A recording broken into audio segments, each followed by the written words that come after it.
হিয়া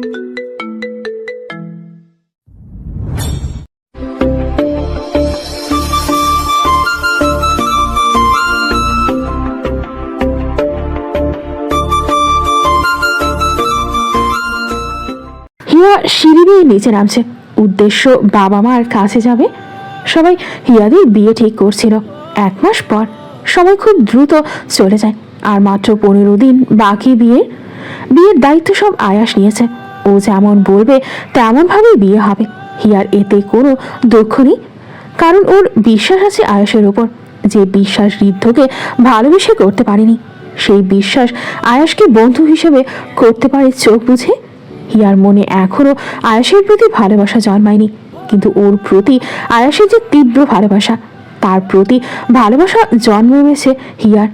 হিয়া বরাবরই আয়াসকে খুব পছন্দ করে বন্ধু হিসেবে, কিন্তু ভালোবাসা হিসেব করে কিনা ও জানে না, আর জানতেও চায় না। থাক না কিছু অনুভূতি অজানা। নিজের বাবা মায়ের রুমের সামনে এসে নক করলো হিয়া। বাবা, আমি কি আসতে পারি? হ্যাঁ মা। রাশেদ সম্মতি দিয়ে হিয়া ভেতরে ঢুকলো। বাবা মা কোনো বিষয়ে কথা বলছিল সেটা বুঝতে পেরে হিয়া বলল, আমি কি ডিস্টার্ব করলাম? রাশেদ মেয়েকে টেনে কপালে গভীর চুম্বন করে বলেন, কখনোই না মা, তুমি কখনো আমাদের বিরক্ত করতে পারো না। তোমাকে অনেক ভালোবাসি বাবা। হিয়া বাবা রাশেদের গাড়ি চুমু দিয়ে বলল। রাশেদ প্রত্যুত্তরে বললেন, আমিও তোমাকে অনেক ভালোবাসি মা। আমার জীবনে পাওয়া শ্রেষ্ঠ উপহার তুমি। বাবা মেয়ের এমন ভালোবাসার সম্পর্ক দেখে হেসে দিলেন হিমা। হিয়া দুজনের দিকে তাকিয়ে বলল, আমি আসলে একটা কথা বলতে চাইছি। বলো। হিমার উত্তরে হিয়া হেসে বলল, আমি চাই আমার বিয়েতে মেজো মা, বাবা, ছোট মা, বাবা, স্নিগ্ধ, নিধি এর সবাই থাকুক, ঋদ্ধ এবং হৃদয় আসুক, আমি চাই। হিয়ার এমন কথায় রাশেদ হিমা দুজনেই অবাক হয়ে তাকালেন। হিয়া তাদের তাকানোর কারণ বুঝতে পেরে হেসে বলল, আমি ওদের মাফ করেছি, ওরা যা করেছে সবকিছু মাফ করেছি। ভালোবাসা কোনো গুনাহ না, কিন্তু ওরা আমাকে যে ধোঁকা দিয়েছে, যার জন্য আমি অভিশাপ দিয়েছিলাম, হয়তো আমাদের সবার বড্ড ওদের লেগে গেছে। যে সুখের খোঁজে আমাকে ধোঁকা দিয়েছিল, সেই সুখ আল্লাহ ওদের ক্ষণিকের জন্য দিয়ে আজীবনের জন্য কেড়ে নিয়েছে। আমার আর কোনো অভিযোগ নেই ওদের প্রতি, না কোনো কষ্ট আছে। ওদের শাস্তি ওরা পেয়ে গেছে। আমি চাই সব ভুলে আবারও এক হতে। অতীতে কি হয়েছে সেটা অতীতেই থাক। আশা করি তোমরা সবাই কি ডাকবে। আর মাত্র 14 দিন বাকি। এখন থেকে শপিং শুরু করেছে সবাই। রিনভিকে খুব বেশি বাড়িতে পাওয়া যাচ্ছে না। নাজেরও একই অবস্থা। প্রেগনেন্ট তো কি হয়েছে, শপিং শেষ হচ্ছে না। এটাতে চরম বিরক্ত ঋষা। সারা দিন পর নাজকে পায়, সে সময় সে অনলাইনে ড্রেস দেখে। রিনভি, নাজ, হিয়া তিনজনেই রুয়াসের রুমের দিকে যাচ্ছে। উদ্দেশ্য ওকে নিয়ে শপিং মলে যাবে। সিঁড়ি বেয়ে উপরে উঠতে উঠতে শুনতে পেল তীব্র গান। ওটিলিয়ার বিলিয়নিয়ার গান বাজছে। রুয়াস প্রায় ডান্স করে বিধায় ওরা স্বাভাবিকভাবেই নিল। রুয়াসের দরজা খুলে হতবাক হয়ে গেল তিনজনে। সবচেয়ে বেশি অবাক হয়েছে রিনভি, ও যেন বিশ্বাস করতে পারছে না রুয়াস উল্টো হয়ে ডান্স করছে। গান এত তীব্রভাবে বাজছে যে ও টের পেল না এর পেছনে 3 মানবী দাঁড়িয়ে আছে। রুয়াস একটা সাদা তোয়ালে দিয়ে কোমর থেকে হাঁটুর নিচে পেঁচিয়ে রেখেছে, আর একটা সাদা গেঞ্জি মেয়েদের নেক টপের মতো করে ওপরে পেঁচিয়ে রেখে কোমর দুলিয়ে দুলিয়ে নাচছে, যেটা দেখে রিনভি প্রায় কান্না করে দেওয়ার মতো অবস্থা। নাচ মুখ চেপে হাসছে। হিয়ারও একই কাজ। নিচ থেকে আয়েশা ঋষভ হবে মাত্র উপরে আসছিল। রুয়াসের রুমে ওদের এভাবে দাঁড়িয়ে থাকতে দেখে ওরাও গেল সেদিকে, যে ঋষভ হতভম্ব হয়ে গেল। আয়াস চোয়ার শক্ত করে রুয়াসের দিকে তাকালো। আচমকা কান্নার আওয়াজ পেতেই রুয়াস পেছনে ফিরে দেখলো সবাই দাঁড়িয়ে আছে। রুয়াস শুধু কান্নারত রিনভিকে দেখতে লাগলো। ও গেঞ্জি একটানে ঠিক করে তোয়ালে সরিয়ে দ্রুত এগিয়ে গেল রিনভির কাছে। সোফায় বসে কাঁদছে রিনভি। হিয়া টিস্যু পেপার এগিয়ে দিচ্ছে ওকে। নাজ রিনভির পাশে বসে ওকে থামাতে বলছে। ঋষভ রাগে রুয়াসের দিকে তাকিয়ে আছে। বেচারা রুয়াস সে ব্যাপারে কোনো তোয়াক্কা না করে রিনভির সাথে কথা বলতে যাচ্ছে। রিনভি কোনো ক্রমেই কথা বলবে না রুয়াসের সাথে। এমন অবস্থায় নাজ উঠে ঋষভের হাত টেনে ওকে বাইরে নিয়ে গেল। হিয়াও হাত বাড়িয়ে দিতেই আয়াস আলতো করে ওকে ধরে বাইরে নিয়ে গেল। সবাই ওকে রেখে চলে যাচ্ছে বিধায় উঠে রেখে গেল চলে যাওয়ার জন্য। তখনই রুই আসর হাত ধরে বলল, আমার সাথে কেন কথা বলছো না? আমি কোনো ট্রান্সজেন্ডার ওমেনের সাথে কথা বলবো না। রিনভির কথা মন খারাপ করে রুইয়াস বলল, রিন, কি সব বলছো? আমি এমনটা শুধু মজার জন্য করি। প্লিজ রেগো না, আর এমন করো না। ঠিক বলেছি আমি। আগে কখনো এমন করনি। তুমি নিজে সার্জারি করিয়েছো। রিনভির কথায় রুইয়াস আহত কণ্ঠে বলল, ভুল বুঝছো তুমি। আমি ঠিক বলেছি। ছাড়ো আমাকে, ধরবে না খবরদার। বলেই রিনভি যেতে লাগলো বাইরে। রুইয়াস ওর হাত টেনে বোঝাতে লাগলো, কিন্তু রিনভি কিছু শুনতে নারাজ। ও নিজেকে রুইয়াস থেকে ছাড়াতে চেয়ে এলোপাথারি মারতে লাগলো রুইয়াসকে। এ পর্যায়ে রুইয়াস না পেরে রিনভিকে পাচাকোরা করে ওপরে নিজের ঘরে নিয়ে যেতে নিলেই রিনভি চিৎকার করে বলল, ছাড়ো আমাকে। কোথায় নিয়ে যাচ্ছ? আমি সার্জারি করে কি চেঞ্জ করেছি সেটা তোমাকে দেখাতে। রুইয়াসের এমন কথা শুনে রিনভি আরো রেগে হাত পা ছোড়াছুড়ি করতে লাগলো। রুইয়াস নিজের রুমে ঢুকেই রিনভিকে বিছানায় ফেলে দরজা বন্ধ করে দিল। রিনভি বিছানা থেকে উঠতে চাইলেই রুইয়াস ওর ওপর ঝুঁকে ওর হাত শক্ত করে চেপে ধরো বিছানার সাথে। রিনভি একদম কাছে যেয়ে বলল, এত জলদি কিসের? আমার কি নেই সেটা দেখবে না? যখন দেখবেই তখন প্র্যাকটিক্যালি অ্যাপ্লাই করে ফেলি, কি বলো? বলেই রিনভির উপরে থেকে উঠে নিজের পরনের 2 কোয়ার্টার প্যান্টের হুক খুলতে ফেলতেই রিনভি ওকে ধাক্কা দিয়ে দরজার কাছে যেতে গেলেই রুইয়াস ওকে হ্যাচকাটানি নিজের বুকের কাছে আনলো। কানে ফিস ফিস করে বলল, জেন্টলম্যান, আপনার জেন্টলম্যান ঠিকঠাক আছে কিনা দেখবেন। রিনভি রুইয়াসকে ধাক্কা দিয়ে বলতে লাগলো, আগে নিজের প্যান্ট ঠিক করো। সামান্য হুকটাই খুলেছি, তাতেই এই অবস্থা। সম্পূর্ণ খুলে কি করবে? রুইয়াসের কথায় রিনভি বলল, সরি, আমি ভুল বলেছি। ঠিক আছে, প্লিজ ছাড়ো। রুইয়াস হেসে রিনভির আরো কাছে যেয়ে বলল, যখন ধরেছি এত জলদি তো ছাড়ছি না। রিনভি অবাক হয়ে কিছু বলতেই যাবে, তার আগেই রুইয়াস ওর ওষ্ঠদয় নিজের ওষ্ঠের দখলে নিল। রুইয়াসের এমন কাজে রিনভি হতবাক হয়ে গেল। একটা সময় পর সেও রেসপন্স করতে লাগলো। হিয়া বাইরে দাঁড়িয়ে আছে আয়াসের সাথে। আয়াস ওর জন্য কটন ক্যান্ডি এনে দিয়েছে। আপাতত মন প্রাণ দিয়ে সেটাই খেতে ব্যস্ত। আচমকা পেছন থেকে ক্যালভিন বলল, এই প্রিটি গার্ল, আমার প্রস্তাবটা ভেবে দেখেছো তুমি? হিয়া পেছন ফিরে দেখলো ক্যাথালিন, রিকার্ডো, ক্রিস্টিয়ান, ক্যালভিন ওদের দিকে এগিয়ে আসলো। হিয়া ওদের দিকে হেসে দিল। ক্যালভিন আয়েশের দিকে তাকিয়ে বলল, কি হলো প্রিটি গার্ল, কি ভেবেছো? আয়েশকে দেখিয়ে বলা কথায় আয়েশের কোনো ভাবান্তর হলো না। সে যে ক্যালভিনের কথায় কোনো গুরুত্ব দিল না সেটা দেখেই বোঝা যাচ্ছে। হিয়া হেসে ক্যালভিনকে বলল, আমি অনেক ভেবে চিন্তে দেখেছি। হিয়ার এমন কথায় উৎসুক হয়ে তাকালো সবাই। হিয়া সবার দিকে তাকিয়ে কিছুক্ষণ চুপ থেকে বলল, আমি সিদ্ধান্ত নিয়েছি, আমার মেয়ের সাথে তোমার বিয়ে দিয়ে দিব। সাথে সাথে ক্যালভিন বাদের সবাই অট্ট হাসিতে ফেটে পড়ল। ক্যালভিন বেলুনের মতো চুপসে যাওয়া মুখ নিয়ে বলল, আমি বাবা হতে চাইলাম, আর তুমি কিনা সেই বাচ্চার হাজবেন্ড বানিয়ে দিলে। কাজটা একদম ভালো করলে না। তোমার মেয়ে মানে আমার মেয়ে, আমি তোমার মেয়ের দুঃসম্পর্কে বাবা হব, কিসের হাজবেন্ড? ওর এমন দুঃখ দুঃখ কথায় আরো হেসে দিল সবাই। ক্যালভিন রেগে বলল, এই পাপের দল চুপ কর, নাই দেখিস ওদের একটাও আমি নিজের বিয়েতে ইনভাইট করব না। কিন্তু বেচারা ক্যালভিনের কথা কেউ শুনল না। হিয়া ক্যালভিনের বা হাতে করা নারীর ট্যাটু দেখে প্রশ্ন করল। আচ্ছা, এই মেয়েটাকে? আচমকা সবার হাসি থেমে গেল। ক্যালভিন বিস্তর হেসে বলল, ও ও আমার ওয়াইফ লিসা। হিয়া অবাক হয়ে বলল, কি তুমি ম্যারিড? ক্যালভিন আগের থেকে দারুণ হেসে বলল, ধর্মের মতো এখনো হয়নি, কিন্তু মনের মতো হয়ে গেছে। ক্যালভিনের কথায় আয়াস সহ সবাই চুপ করে আছে। কিন্তু হিয়া হেসে বলল, ও, এটা তো দারুণ। কোথায় ও? ও তো নেই, আমাকে স্বার্থপরের মতো ছেড়ে চলে গেছে। লিসা, ও এখন শুধু আমার কল্পনায় আছে। আর সেই কথা সবকিছু এখন শূন্যে ভেসে বেড়ায়। আমি ছুঁতে পারি না, শুধু অনুভব করতে পারি। ক্যালভিনের এমন কথায় খারাপ লাগলো সবার। হিয়ার মন খারাপ হয়ে গেল।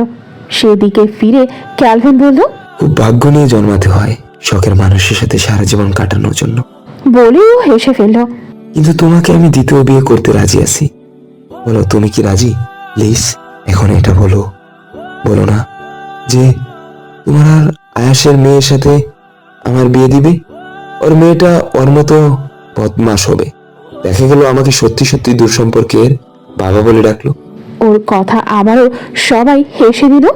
হিয়া বসে আছে ওর বিছানায়। ওর সামনে বিছানায় রাখা আছে ওর বিয়ের লেহেঙ্গা, মিষ্টি গোলাপি রঙের লেহেঙ্গা, সাথে চিকন একটা ডায়মন্ডের নেকলেস আর টপ কানের দুল। হিয়া সেদিকে তাকিয়ে মুচকি হেসে তাকিয়ে আছে। হিয়ার একটা ডায়েরি ছিল যেখানে ওর উইশ লেখা ছিল।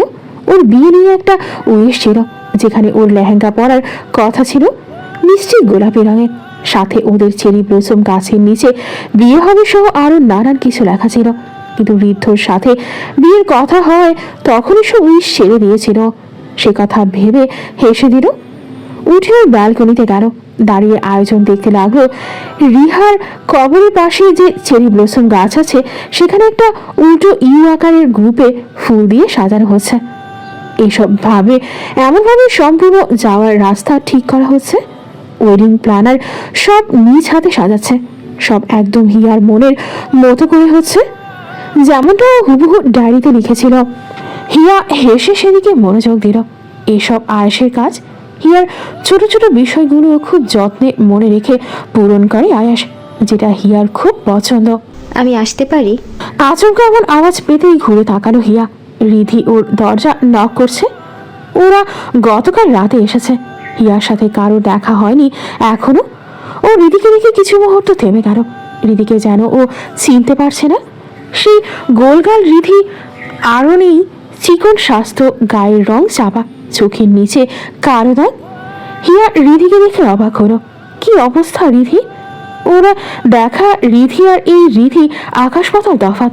হিয়া একটু সামনে যেয়ে বলল, ভেতরে এসো না আপু। রিধি ভেবেছিল হিয়া হয়তো ওর সাথে কথা বলবে না, কিন্তু ও ভুল প্রমাণ হয়েছে। রিধি হাসার চেষ্টা করে ভেতরে আসলো। হিয়াকে দেখতে লাগলো। প্রায় 1 বছর 1.5 মাস হয়ে গেছে ও শেষ হিয়াকে দেখেছিল। হিয়া ঠিক আগের মতোই সুন্দর আছে, আগের থেকেও বেশি সুন্দর হয়েছে। ঠিক 7 বছর আগে হিয়া যখন প্রথম দেশে গিয়েছিল তখনকার মতো। Hair hairstyle, dress up change হয়ে গেছে। হিয়া ঠিক আগের মতো হয়ে গেছে। রিধি হিয়াকে দেখে মুচকি হাসলো। বিছানায় রাখা লেহেঙ্গা দেখে রিধি হেসে বলল, তোমাকে খুব সুন্দর লাগছে এই রঙে। হিয়া হেসে ওকে সোফা এনে বলল, তুমি বসো না, কেমন চেঞ্জ হয়ে গেছো। আমি তো প্রথমে চিনতেই পারিনি। হিয়ার কথায় বিপরীতে রিধি মুচকি হেসে বলল, আমি ভাবিনি তুই আবার আমাদের সাথে দেখা করবি। হিয়া হেসে বলল, আমি সব ভুলে গেছি, তোমারও সব ভুলে যাও। রিধি হিয়ার হাত ধরে করুণ কণ্ঠে বলল, ক্ষমা করে দে হিয়া, আমি সত্যি তোকে ধোকা দিতে চাইনি। আমি ভেবেছিলাম তোকে সহজে সব জানিয়ে দিব, কিন্তু জানানোর সময় বুঝেছি কত বড় ভুল করেছি। বিশ্বাস কর, আমি কষ্ট দিতে চাইনি। বলে রিধি হু হু করে কেঁদে উঠল। হিয়া পুরনো কিছু মনে করতে চায় না। সে রিধির থেকে নিজের হাত ছাড়িয়ে বলল, বাদ দাও ওসব, দয়া করে ওসব আর মনে করিও না। আমার স্বামীর জন্য দোয়া করো। রিধির চোখের পানি মুছে বলল, আমি যখন শুনেছিলাম তোর বিয়ে খুব খুশি হয়েছিলাম, ভাবিনি তুই ইনভাইট করবি। হিয়া হেসে বলল, আমি আসলে তোমাকে ধন্যবাদ দিতে ডেকেছি। ধন্যবাদ তোমাদের। অবাক হচ্ছ? স্বাভাবিক। ভালোবাসায় ধোকা পেলে কেমন লাগে জানো? না, তুমি জানো না, কারণ তুমি তো না চাইতেই হৃদয়কে পেয়ে গেছো। যে হৃদয়ের জন্য আমি পাগল ছিলাম, আমার ব্যক্তিত্ব হারিয়ে হৃদয়ের জন্য নতুন করে আমি তৈরি হয়েছিলাম, সেই হৃদয়কে আমি পাইনি। কে পেয়েছে? তুমি। অথচ ভালো কিন্তু আমি বেসেছি। একটা দীর্ঘশ্বাস ফেলে হিয়া বলল, তুমি অনেক লাকি, কিন্তু আমি তোমার থেকে বেশি লাকি। কারণ জানো, আমি যাকে আমার লাইফ পার্টনার হিসেবে পাচ্ছি, সে আমাকে পাগলের মতো ভালোবাসে। আমি বলতে সে পাগল। আমাতেই তার শেষ, আমাতেই তার শুরু। তার বসবাস আমাকে ঘিরে। আমি ভালোবাসার জন্য কষ্ট পেয়ে তোমাকে অভিশাপ দিয়েছিলাম, বরদোয়া দিয়েছিলাম, বলেছিলাম কখনো যেন আল্লাহ তোমাদের নসিবের সুখ না লেখে। অথচ সে আমাকে না পেয়েও আমার জন্য কষ্ট পেয়ে আমাকে অভিশাপ দিয়েছিল, বরদোয়া দিয়েছিল আমি যেন সুখে থাকি। পৃথিবীর সব সুখ যেন আমার হয়, আমি যেন হৃদয়ের সাথে খুব ভালো থাকি। এই অভিশাপ, এই বরদোয়া তো আমাকেই দিয়েছিল সে। হিয়া আবারও শব্দ করে হেসে উঠল। চোখে পানি চিকচিক করছে। ও সেই অবস্থায় বলল, সেও কষ্ট পেয়েছিল, নিজে নিজে শেষ হয়ে যাচ্ছিল, অথচ কখনো আমার খারাপ চাইনি। ঠিক কতটা ভালো না বাসলে কেউ এমন অভিশাপ দেয়। আমি সেই ভালোবাসা পেতে যাচ্ছি যা আমি কখনোই ডিজার্ভই করি না। আমিও তো ভালোবেসেছিলাম, কিন্তু আমি হৃদয়কে বরদোয়া ছাড়া কিছুই দেইনি, আর সেও ভালোবেসেছে। এখন আমি আল্লাহর কাছে শুকরিয়া করছি। ভাগ্যিস সিদ্ধ আমাকে ধোকা দিয়েছিল, না হয় আমি তাকে হারিয়ে ফেলতাম। হিয়া হেসে রিধির দিকে তাকালো। রিধি শুধু হিয়ার চোখের কোণে জমে থাকা পানিগুলো দেখলো। বাইরে দাঁড়িয়ে আছে সবাই। ঋদ্ধ রিধির হাত ধরে দাঁড়িয়ে আছে। পাশে ঋদ্ধ ও নিধি দাঁড়িয়ে। বাড়ির বড়রা কেউ এখানে নেই, সবাই বাড়ির ভেতরে। রিধি ঋদ্ধর হাত শক্ত করে ধরে রেখেছে, কারণ উপস্থিত সবাই ওদের দিকে তাকিয়ে আছে। রিনভি থেকে শুরু করে রিকার্ডো সবাই উপস্থিত, আর সবাই তাকিয়ে আছে। হিয়া সবার সাথে পরিচয় করিয়ে দিচ্ছে। নিধি ঋষাবের দিকে ড্যাব ড্যাব করে তাকিয়ে আছে, যেটা ঋষাবের একদম ভালো লাগেনি। একাধারে নিধির তাকানো দেখেও বলল, হ্যাঁ ইউ ছেলে আগে কখনো দেখনি? ঋষাবের অপমান করা কথায় নিধি সামান্য অপমানিত হলো না, বরং হেসে বলল, না দেখেছি তো, কিন্তু নীল চোখের কাউকে এখনো দেখিনি। ওই যে নীল চোখে যে আন্টি, উনি আপনার মা তাই না? আপনার ভাই বোন দুজনের চোখই নীল, কি সুন্দর। আমি কখনো নীল চোখের কাউকে দেখিনি, এই প্রথম। আপনার ওয়াইফের চোখও নীল, দেখবেন আপনার বাচ্চাদের চোখের রঙও নীল হবে। নিধির কথা এবারও বুঝলো কেন ওইভাবে তাকিয়ে আছে। ঋষাব মুচকি হাসলো, স্নিগ্ধ রিনভির দিকে তাকিয়ে আছে, যেটা খেয়াল করেছে রুইয়াস।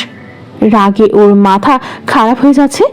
রিনভির হাত ধরে ও ওর দিকে টেনে এনে বলল, ওই ছেলে তোমার দিকে কেমন করে তাকিয়ে আছে দেখো।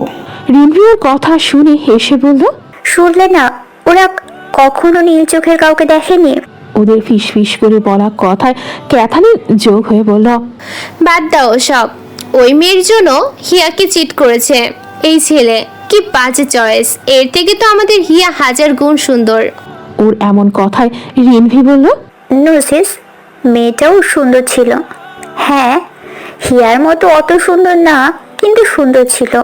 মেবি বাচ্চা মারা যাওয়ার পর থেকে এমন হয়ে গেছে।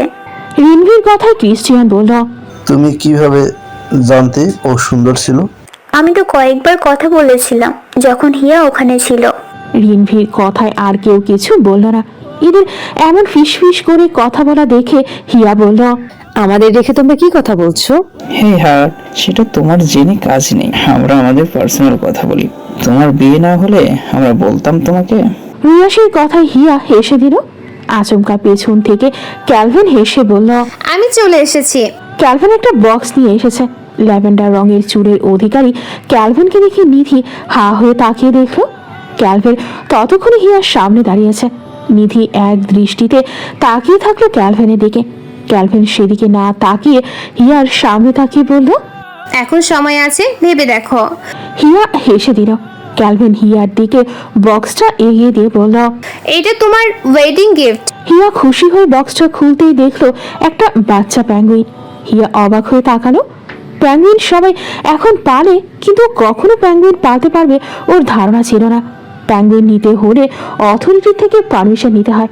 হিয়া মায়াবী বাচ্চাটাকে হাতে উঠিয়ে বলল, কত সুন্দর, ওয়াও, ধন্যবাদ তোমাকে, এটা খুব কিউট।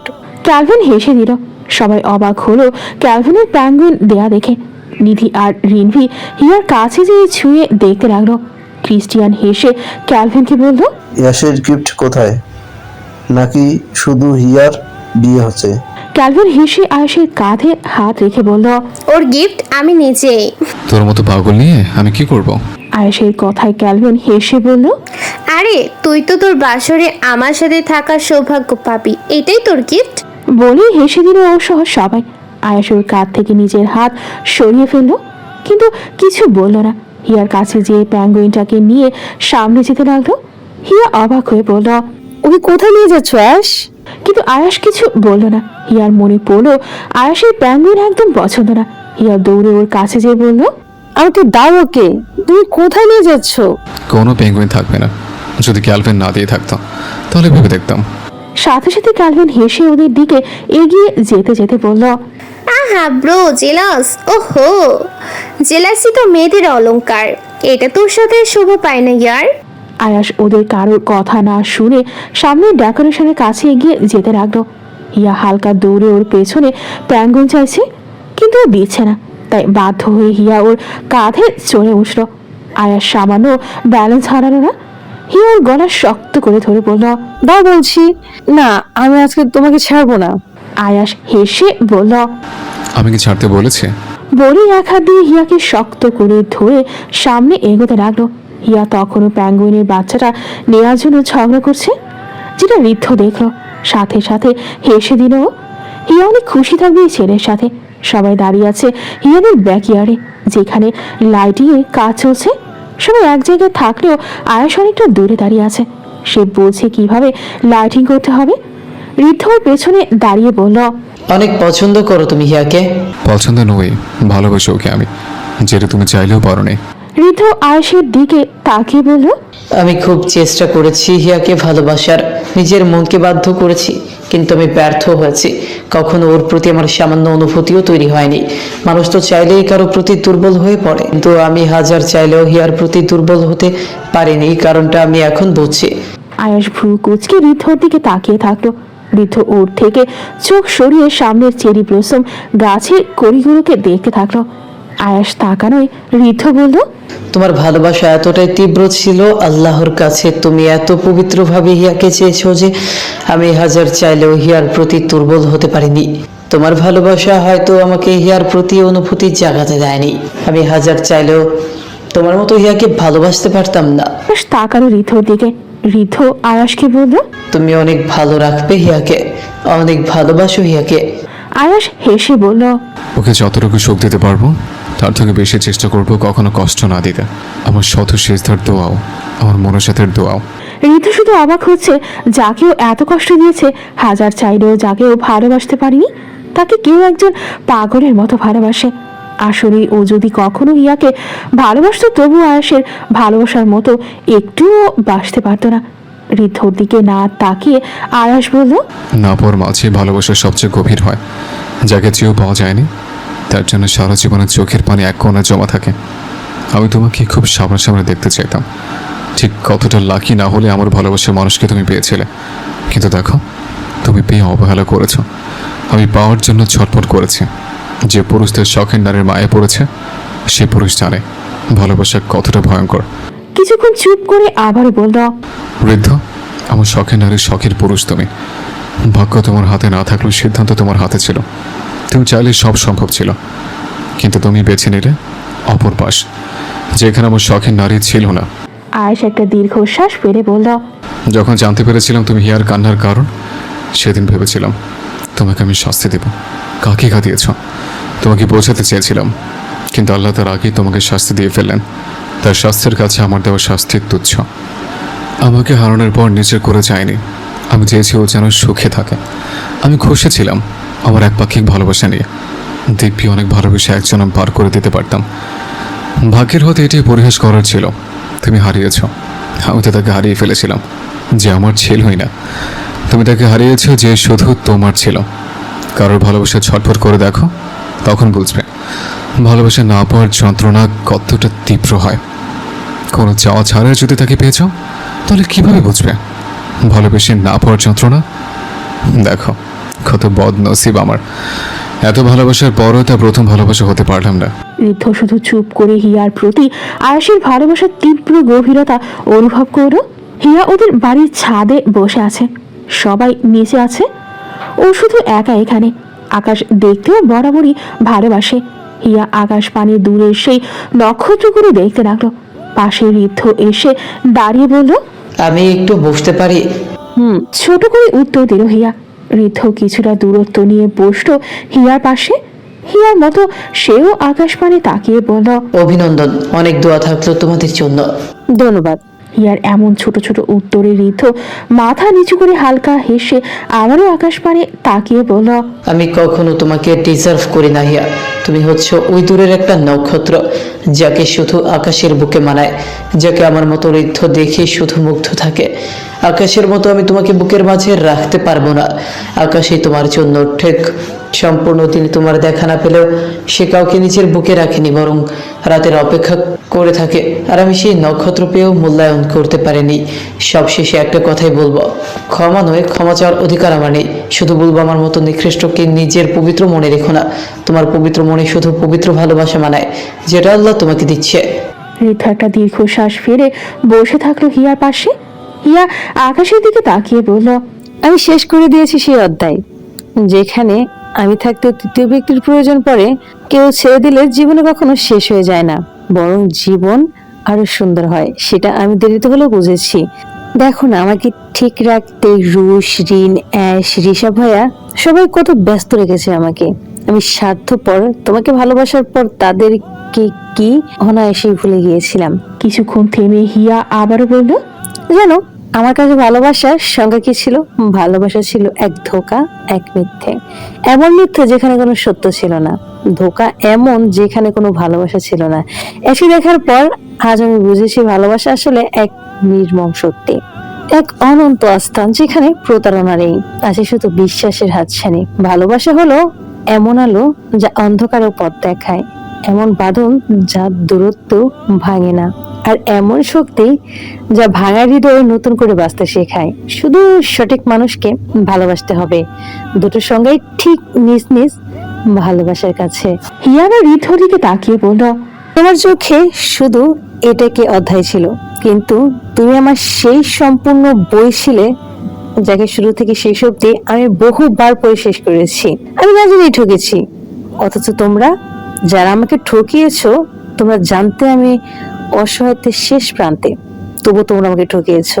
মাঝে মাঝে ভাবি সেদিন কেন তোমার সাথে আমার দেখা হয়েছিল, কেন বা তোমার সাথে যোগাযোগ হলো, আর কেন বা তোমার প্রতি অনুভূতি হলো। কি সম্পর্ক চিত্রের জন্য তৈরি হয়, ভবিষ্যতের জন্য না। ঋদ্ধ করুণ চোখে তাকালো হিয়ার দিকে, হেসে বলল, আকাশ তোমাকে অনেক ভালো রাখবে। হ্যাঁ আমি জানি, ও আমাকে অনেক ভালোবাসে, আর ওর ভালোবাসা আমাকে বাধ্য করেছে ওকে ভালোবাসতে। আমি একটা রিকোয়েস্ট করি, ঋথিকে ক্ষমা করে দাও। আমি আমার জন্য ক্ষমা চাইবো না। যদি হাশরের মাঠে আল্লাহর সামনে আমাকে অপরাধী হিসেবে দাঁড় করাও, আমি সব অভিযোগ মাথা পেতে নিব।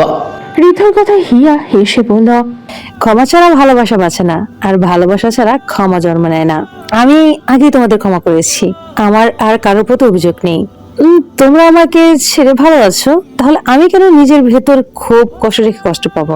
আমি যদি ক্ষমা না করে তোমাদের প্রতি নিজের রাগ পুষে রাখবো, তত তোমরা আমার মনে থেকে যাবে, তোমাদের দেওয়া কষ্ট মনে থেকে যাবে, যা অ্যাশের সাথে আমাকে সুখী শান্তিতে সংসার করতে দেবে না। আমি চাই অ্যাশকে ভালোবাসতে, যতটা তীব্র ও আমাকে বাসে ঠিক ততটাই আমি ওকে ভালোবাসতে চাই। তোমরা আমার জীবনের ক্ষণিকের একটা অধ্যায় ছিলে, যা আমি ভুলে যাব, মনে রাখবো না। মনে রাখার কারণও নেই। আমি আমার হৃদয়ে শান্তি দেওয়ার জন্য হলেও তোমাদের জায়গা দিতে চাই না। এটা হৃদয়ের কোনো জায়গা আমি দিতে চাই না। হিয়ার কঠিন গলায় বলা কথায় ঋদ্ধ হাসল। ওর ভেতরে খুব কষ্ট হচ্ছে। ও কি হিয়ার চোখে নিজের জন্য ঘৃণা দেখছে? অবশ্য এটাই স্বাভাবিক। ঋদ্ধ হিয়ার দিকে তাকিয়ে বলল, অভিনন্দন, অনেক ভালো থেকো। দোয়া করি আমার জন্য আল্লাহর বরাদ্দ সব সুখ আল্লাহ তোমাকে দিক। তোমার জন্য বরাদ্দ সুখ আমার লাগবে না। আমার আল্লাহ আমার জন্য যে সুখ বরাদ্দ করেছে সেটা আজীবন ভোগ করলেও শেষ হবে না। হিয়ার বলা কথায় ঋদ্ধ হাসল। হেসে হিয়াকে বলল, আমিন। হয়তো সব শেষ হয়ে গেছে, কিন্তু যতটুকু ছিল সুন্দর ছিল। ভালো থেকো। বলে ঋদ্ধ উঠে চলে গেল। হিয়া ঋদ্ধর যাওয়ার পানে তাকিয়ে বলল, তুমি কখনো জানতে পারবে না, তোমাকে পাওয়ার তীব্র ইচ্ছে নিয়েও, তোমার সাথে সংসার করার তীব্র ইচ্ছে নিয়েও আমি সরে এসেছি। হিয়া আকাশ পানে তাকিয়ে আবারও বলল, আল্লাহ হৃদয় শুধু অ্যাশের জন্য জায়গা রাখো। কষ্ট, কান্না, সুখ, দুঃখ সব ওর জন্য বরাদ্দ করলাম। একটা পবিত্র সম্পর্কের মাধ্যমে তার প্রতি আমার পবিত্র ভালোবাসা তৈরি করে দিও। নিধি নিজের ঘরে বসে আছে, হাতে ফোন। সেখানে জলজল করছে ক্যালভিনের জিম করা একটা ছবি। আরো বছর দুয়েক আগে নিধি ইনস্টাগ্রামে ক্যালভিনকে দেখেছিল। ক্যালভিনের 100K ফলোয়ারদের ভেতরে নিধিও একজন ফলোয়ার। শুধু ফলোয়ার না, নিধি অনেক পছন্দ করে ক্যালভিনকে, ভালোবাসে ক্যালভিনকেও। ও জানতো ক্যালভিন অস্ট্রেলিয়ায় থাকে। এখানে হুট করে দেখে নিধি চূড়ান্ত পর্যায়ে অবাক হয়েছে। নিধি বড় একটা নিঃশ্বাস ফেললো, ক্যালভিনের আইডি দেখতে লাগলো। নিধি ক্যালভিনের রেগুলার অ্যাক্টিভিটিসগুলো দেখে, কিন্তু কিছুদিন যাবৎ কোনো আপডেট ছিল না আইডিতে। এখন আছে আপডেট, যেখানে স্পষ্ট ক্যালভিন সহ হিয়া রিকার্ডোর সাথে তোলা ছবি পোস্ট করেছে 2 ঘন্টা আগে। নিধি হাসতে থাকা ক্যালভিনের চেহারাটা আরো ক্লোজ করে দেখতে লাগলো। ইস রে, তার শখের পুরুষের সাথে দেখা করেছে। আহ! নিধি শুয়ে পড়ে বিছানায়, নিজে নিজে হাসতে লাগলো।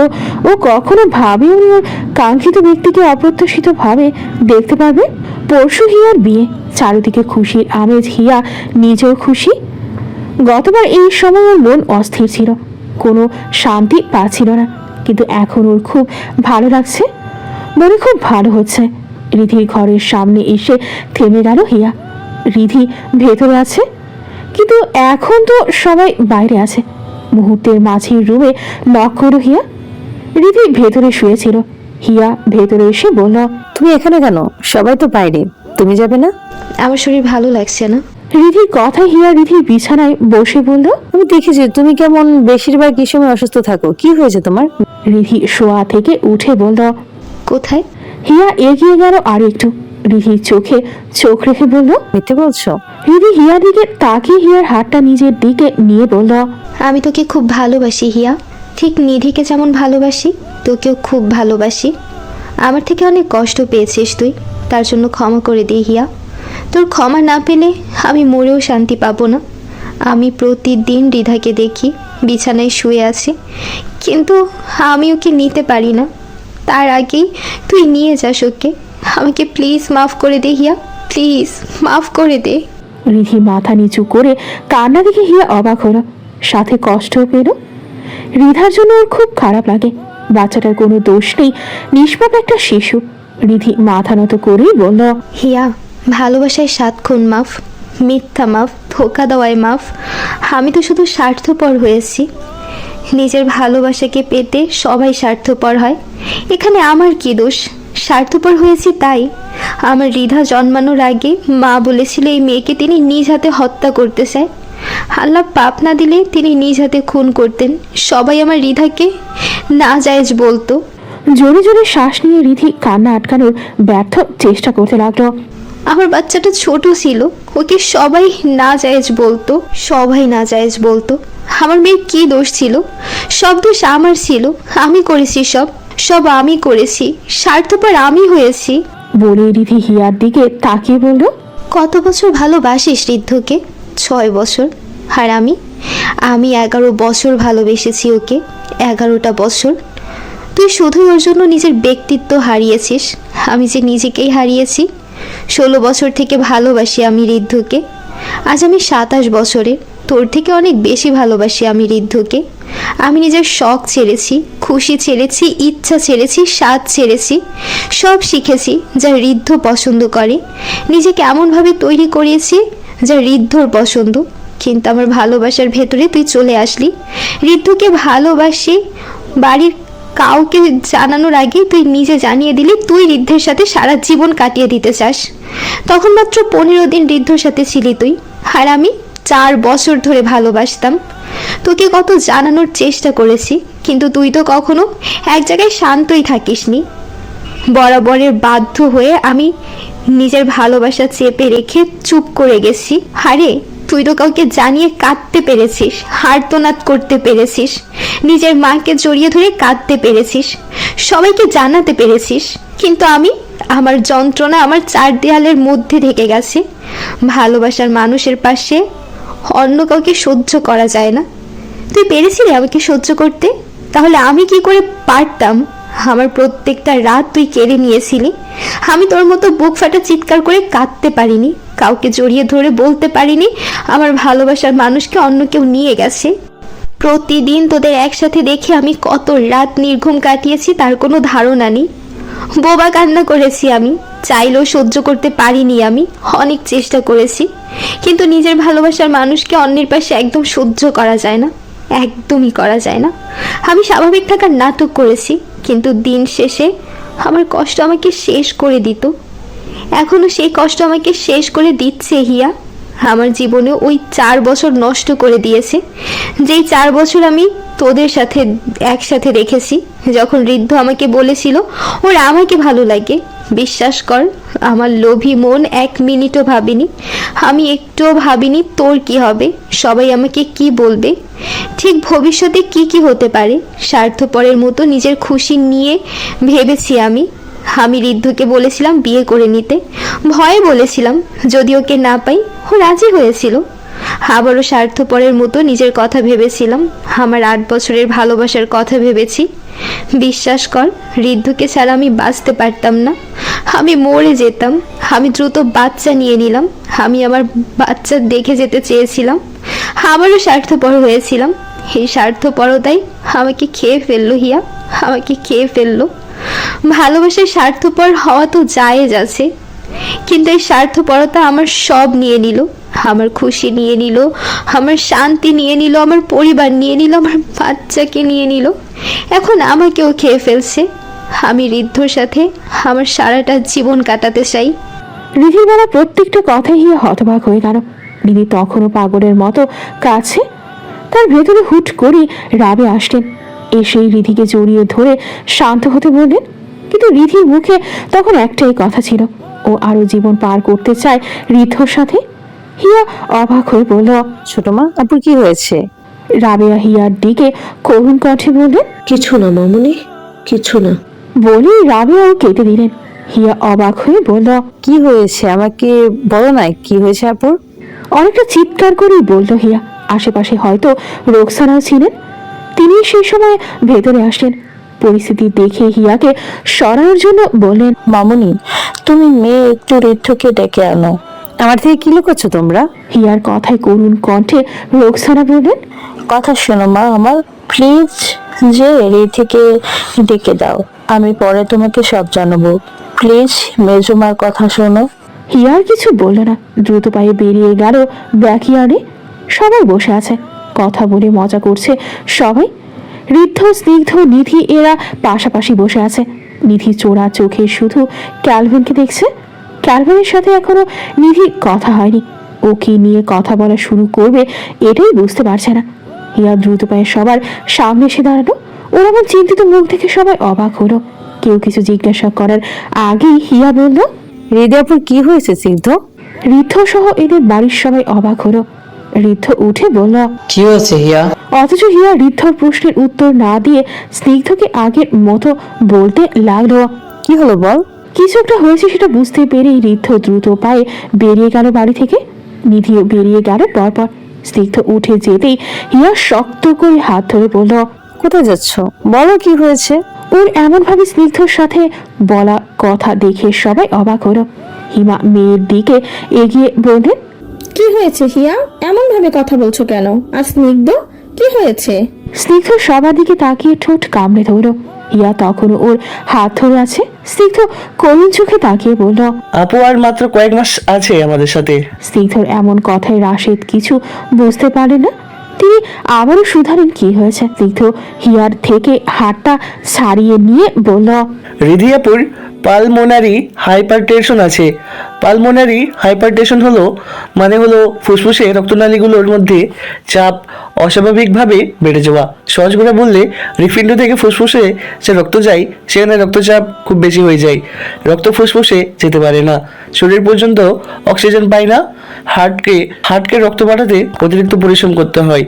ধীরে ধীরে হার্ট দুর্বল হয়ে যায়, রোগী দ্রুত ক্লান্ত হয়ে যায়, শ্বাসকষ্ট হয়, এমনকি সামান্য কাজও হাঁপিয়ে ওঠে। গর্ভাবস্থায় শরীরের রক্তের পরিমাণ স্বাভাবিকের চেয়ে প্রায় 50% বেড়ে যায়, ফলে হার্ট ও ফুসফুসের উপর চাপ দ্বিগুণ হয়। একজন যিনি আগেই সার্ভার পালমোনারি হাইপারটেনশনে ভুগছেন তার জন্য এটা সহ্য করা প্রায় অসম্ভব। ডেলিভারির সময় বা তার আগে হঠাৎ হার্ট ফেলিওর, শ্বাসবন্ধ, মৃত্যু পর্যন্ত হতে পারে। অনেকেই গর্ভধারণ করলে কয়েক মাসও টিকে থাকতে পারেন না। কিছু কেসে হয়তো বাচ্চা জন্ম দিলেও মা 1 বছরের মধ্যে বাঁচে না। তাই আমরা ডাক্তাররা স্পষ্ট বলি, এই রোগে গর্ভধারণ করা মানে আত্মহত্যা করা। রিধি আপু সব জেনে শুনে বাচ্চা নিয়েছিল, ও জানতো এর পরিণতি ভালো হবে না। ও নাও বাঁচতে পারে, কিন্তু ও তবুও বাচ্চা নাই। রিতা জন্মগতভাবে সুস্থ দেখালেও ও ছিল অসুস্থ। শ্বাসনলিতে সমস্যা ছিল, বড় ভাইয়ের সাথে শ্বাসকষ্ট প্রকট হতো। আমি ভাইয়াকে এ ব্যাপারে জানিয়েছিলাম, কিন্তু দুর্ভাগ্য আমরা ওর বড় ভাই নিয়ে দুশ্চিন্তায় ছিলাম। কিন্তু ও তো ছোট থাকতেই চলে গেল। কখনো ভাবিনি এই রোগটা রিতাকে এত ছোট থাকতে আক্রমণ করবে। যদি জানতাম তাহলে কখনো ওকে হসপিটাল থেকে ছাড়তাম না। আপু আসলে আত্মহত্যা করেছে, সর্বোচ্চ গেলে আর 8 মাস অবধি বাঁচবে ও। রিতাকে গর্ভে ধরে ও নিজের অর্ধেক শেষ করেছে, বাকি অর্ধেক রিতার জন্মের পর শেষ হচ্ছে। স্তব্ধ হয়ে রইল সবাই, কেউ যেন বিশ্বাস করতে পারছে না। রিধিদের না ডাকলেও তো ওরা তো কখনো টেরও পেত না যে রিধি মৃত্যুর সাথে পাঞ্জা লড়ছে। নিজের ঘরে সাজছে হিয়া, লেহেঙ্গা পরে ওনার 4 ভাগের 1 ভাগ কাঁধের দিক দিয়ে কোমরের কাছে রেখে বাকি অংশের একটা কোণা নিজের ডান হাতে সেট করে নিল। সিল্কের ওনাটা মাথায় দিল, চুলগুলো কার্ল করে মাঝ বরাবর সিথি করে দুপাশে দিয়ে দিল। গলায় চিকন ডায়মন্ডের নেকলেস পরেছে, কানে টপ কানের দুল, সাথে হালকা সাজ। এটাই হিয়ার বিয়ে সাজ। নিজে নিজেই সেজেছে ও। ওর পেছনে বসে আছে রিধি, বাকি সবাই মাত্র নিচে গেল, কাজে চড়ে এসেছে। হিয়া আরো একবার আয়নায় নিজেকে দেখলো, মিষ্টি গোলাপি রঙে ওকে খুব সুন্দর লাগছে। হিয়া জোরে শ্বাস ছেড়ে ঘুরে দাঁড়ালো, দেখলো রিধি তাকিয়ে আছে। রিধিকে দেখে হিয়ার খারাপ লাগলো। ও রিধির দিকে তাকিয়ে বলল, তুমি তো জানতে বাচ্চা নিলে মারা যাবে, কেন নিলে বাচ্চা? রিধি হেসে বলল, মেয়ে হয়ে যদি মা শব্দটার অধিকারটাই না পাই, তবে বেঁচে থেকেও যেন নিজের অস্তিত্বটা হারিয়ে ফেলতাম। সবাই বলে জীবন সবচেয়ে মূল্যবান, কিন্তু আমার কাছে মা ডাকার মুহূর্তটাই ছিল আসল জীবন। হয়তো বাঁচতাম, কিন্তু সেই মা ডাক না শুনলে বেঁচে থাকাটাই হতো সবচেয়ে বড় শাস্তি। আমি জানতাম এ পথে মৃত্যু আছে, তবুও সেই একবারের মা ডাকের জন্য সব কিছু তুচ্ছ মনে হয়েছিল। এই একটা শব্দের জন্যই তো মেয়েরা পৃথিবীর সব কষ্ট হেসে শুয়ে নেয়। আমিও নিয়েছিলাম। আমি জানতাম আমার দেহ হয়তো টিকবে না, কিন্তু সেই মা ডাকে আমি নিজের শেষ নিঃশ্বাসটুকু উজাড় করে দিতে রাজি ছিলাম, যে শব্দটা শুনতে সারা জীবন অপেক্ষা করে প্রতিটা মেয়ে। আমি কি করে সেই শব্দটা ছেড়ে দেই? আমার জন্য মৃত্যু ছিল নিশ্চিত, কিন্তু মা হওয়ার সেই অনুভূতি ছিল চিরন্তন। আমি বাঁচার জন্য না, সেই ছোট্ট ডাকে সাড়া দেওয়ার জন্য বাচ্চাটা নিয়েছিলাম। মৃত্যুর ভয় আমার চোখে ছিল না, ছিল শুধু একটুখানি আশার আলো, যে একদিন কেউ আমার মা বলে ডাকবে। জীবনটা হয়তো ছোট হতো, কিন্তু সেই ডাকে আমি চিরকাল বেঁচে থাকতাম। মা হওয়া কোনো দোষ না, এটা তো আমার সবচেয়ে বড় স্বপ্ন ছিল। আমি নিজের জীবনের দায় কমিয়ে দেইনি, শুধু সেই একবারের ডাকে নিজের জীবনটাকে উৎসর্গ করেছি। সবাই বলে আমি ভুল করেছি, কিন্তু আমি বলি আমি ছিলাম এক মা, যে সন্তানের জন্য মৃত্যুকেও আলিঙ্গন করতে প্রস্তুত। আমার শরীর হয়তো দুর্বল ছিল, কিন্তু আমার মায়ের মনটা ছিল পাহাড়ের মতো দৃঢ়। যে ডাকে পৃথিবীর সব কষ্ট মুছে যায়, সেই ডাকে সাড়া না দিয়ে কেমন করে বাঁচতাম বল? এই একটা শব্দের জন্যই তো নারীর যাত্রা পূর্ণতা পায়। আমি কি করে সেটাকে উপেক্ষা করি? জীবন মৃত্যুর সীমা পেরিয়ে গিয়েছিলাম শুধু সেই মিষ্টি ডাকে নিজেকে একবার শোনার তৃষ্ণায়। আমার কাছে মা হওয়া কোনো সিদ্ধান্ত ছিল না, ছিল ভাগ্যের কাছে শেষ প্রার্থনা। মৃত্যু আমার শত্রু ছিল না, আমার স্বপ্ন পূরণের পথের শেষ ধাপ ছিল মাত্র। হিয়া তাকালো হাসতে থাকা রিধির দিকে। এখন এই রিধির চোখে মৃত্যুর কোনো ভয় নেই, অথচ কাল কত কষ্টে ছিল নিধি। হিয়া বলল, তুমি যদি আমাকে আগে বলতে তুমি ঋদ্ধকে পছন্দ করতো, আমি কখনো ঋদ্ধকে দাবি করতাম না। আমি তোমার মতো বিদেশি কালচারে বড় হইনি হিয়া। বাংলাদেশে এখনো অনেক জায়গা আছে যেখানে ভালোবাসাকে বৈধতা দেওয়া হয় না, পাপ মনে করা হয়। আমি সেই কালচারে বড় হয়েছি। তুই তো জানিস আমি 15 বছর পর্যন্ত কুমিল্লা থেকেছি। ব্যবসার কাজে বাবা কুমিল্লায় থাকতো, আমরাও কুমিল্লায় থাকতাম। আমরা যেখানে ছিলাম সেখানে ভালোবাসা পাপ ছিল, জানতে পারলে সাথে সাথে বিয়ে দিত। পরে আমরা ঢাকায় আহমেদ ভিলায় এসেছি। আমি বরাবর ওই কালচার নিয়ে বড় হয়েছি। আমি পরিবারের সাথে তোর মতো ফ্রি ছিলাম না, সহজে কোনো জিনিস জানাতে পারতাম না। আমার মা বাবা ওই বিষয়টা কেমন করে নিবে ভাবিনি। সবশেষে আমি চেয়েছিলাম মাকে সব খুলে বলবো, কিন্তু দেরি করে ফেলি। তুই এসেই বলেছিলি তুই ঋদ্ধকে বিয়ে করতে চাস। আমি খুব অবাক হয়েছিলাম যখন সবাই সহমত ছিল। এই সহমত কি আমার বা নিধির ক্ষেত্রে হতো? না, হতো না। তুই বাইরে বড় হয়েছিস, বাইরের কালচার নিয়ে বড় হয়েছিস। এর জন্য সবাই সহমত হয়েছিল, আর সহমত হওয়ার কারণ ছিল তোর সাথে ঋদ্ধর বিয়ে দিলে বড় আব্বু আর বড় মা বাংলাদেশেই থেকে যেত, যেটা সবাই খুব করে চাইতো। আমি তোকে জানাতে চেয়েছিলাম, মনে কর তোকে কত একা একা ডেকেছি, কিন্তু তোকে তো একা পাওয়াই যেত না, সব সময় কেউ না কেউ থাকতো। পরে যখন দেখেছিলাম ঋদ্ধ বিয়ে করবে বা করবে না এটা নিয়ে কোনো মতামত দেয়নি, আমি ভেবেছিলাম ও পছন্দ করে তোকে, তাই আমি আর বলিনি। পরে বলবো ভয় পেতাম, আমি জানতাম আমি জানালে আমার সাথে অন্য কারোর বিয়ে দিয়ে দিত, আর তোর সাথে ঋদ্ধর বিয়ে দিয়ে দিত। তুই যদি সেদিন না বলতিস তুই ঋদ্ধকে বিয়ে করবি, আমি শিওর তোদের বিয়ে হয়ে যেত। আমরা সব সময় যেটা চোখে দেখি সেটা সত্যি হয় না হিয়া। তোর ক্ষেত্রে সবার যেমন সহমত পোষণ করে, আমার বা নিধির ক্ষেত্রে করতো না। রিধির কথা হিয়া অবাক হয়ে বলল, ভালোবাসা বলার সাহস রাখতে হয়, ভবিষ্যতে কি হবে এত চিন্তা করে ভালোবাসা যায় না। তুমি বলেই দেখতে সবাই রাজি হতো কিনা। প্রথম অনীহা দেখালেও পরে ভেবে দেখতো। আমার মনে হয় মেজো মা মেজো আব্বু এরা সবাই রাজি থাকতো। প্রথমে রাগ করলেও করতো। ভালোবাসায় শুধু স্বার্থপরতা না, অনেক কিছুই থাকতে হয়। তুমি রিজেক্ট হবে, সবাই অবাধ করবে, এই মেনে নেওয়ার মতো মন থাকতে হবে। তুমি ভুল করেছো আপু, তোমার ভুলে 4-4টা মানুষের জীবন নষ্ট হয়েছে, পরিবারের সম্পর্ক নষ্ট হয়েছে। বিশ্বাস করো, আমি কখনো তোমাকে ক্ষমা করতে পারবো না। ভালোবাসা ভুল নয়, কিন্তু ভালোবেসে ধোকা দেওয়াটা ভুল, যেটা তোমরা করেছো। আমি নির্ঘাত ভালো থাকতে চাই, এশকে ভালোবেসে সারা জীবন পার করতে চাই, তাই তোমাদের ক্ষমা করেছি। এই হৃদয়ে ঘৃণার জন্য হলেও তোমাদের জায়গা দিতে চাইনি। রিধি করুণ চোখে তাকালো হিয়ার দিকে, এতটা রাগের। রিধি হেসে বলল, আমি চাই হাসরের ময়দানে আল্লাহ যখন ওয়াদা ভঙ্গকারীদের হিসাব নিবে তখন তুই সব অভিযোগ দিস, আমি মাথা পেতে নিব, জাহান্নামে হাসতে হাসতে চলে যাব। আমি যেটার প্রাপ্য আমি সেটাই মেনে নিব। আমার কোনো অভিযোগ নেই। আমি আমার মৃত্যুর শেষ প্রান্তে দাঁড়িয়ে বলবো দোষ আমার ছিল। আমার উচিত ছিল না ঋদ্ধের প্রপোজাল অ্যাকসেপ্ট করা, আমার উচিত ছিল তোকে জানানো, কিন্তু আমি এমন কিছুই করিনি, যার ফল আমি ভোগ করছি। আমি খুব খুশি আছি, আমার মেয়ের কাছে এক ধাপ এগিয়ে যাচ্ছি, কিন্তু আমি আফসোস করব যাকে ভালোবেসে সব ছাড়লাম তাকে ছেড়েই চলে যেতে হবে। হিয়া রিধির দিকে তাকিয়ে বলল, তুমি সুস্থ হয়ে যাবে, ভালো ট্রিটমেন্ট নিলে ঠিক হয়ে যাবে। রিধি হিয়ার চোখে তাকিয়ে বলল, আমি ঠিক হতে চাই না, এটা আমার কর্মফল, আমি সেটা ভোগ করতে চাই। যদি আল্লাহ হাসরের জন্য কম শাস্তি দেয় তাহলে আমি দেরিতে হলেও আমার স্বামী সন্তানকে দেখতে পারবো। বড় চেরি ব্লসম গাছের নিচে স্টেজ করা হয়েছে, যেখানে সোফায় বসে আছে আয়াস, পরনে মিষ্টি গোলাপি রঙের শেরওয়ানি। হিয়ার সাথে মিলিয়ে উপস্থিত সবাইও গোলাপি রঙের পোশাক পরেছে। আয়াস বসে আছে সোফায়, চেরি ব্লসম ফুল ফুটে গেছে, সব কড়িগুলো আজ পরিপূর্ণভাবে ফুটে গেছে, মাঝে মাঝে বাতাসের সাথে ঝরে পড়ছে তারা। আয়াস অস্থির হয়ে বসে আছে, চোখ ধুয়ে হিয়ার রুমের জানালার দিকে।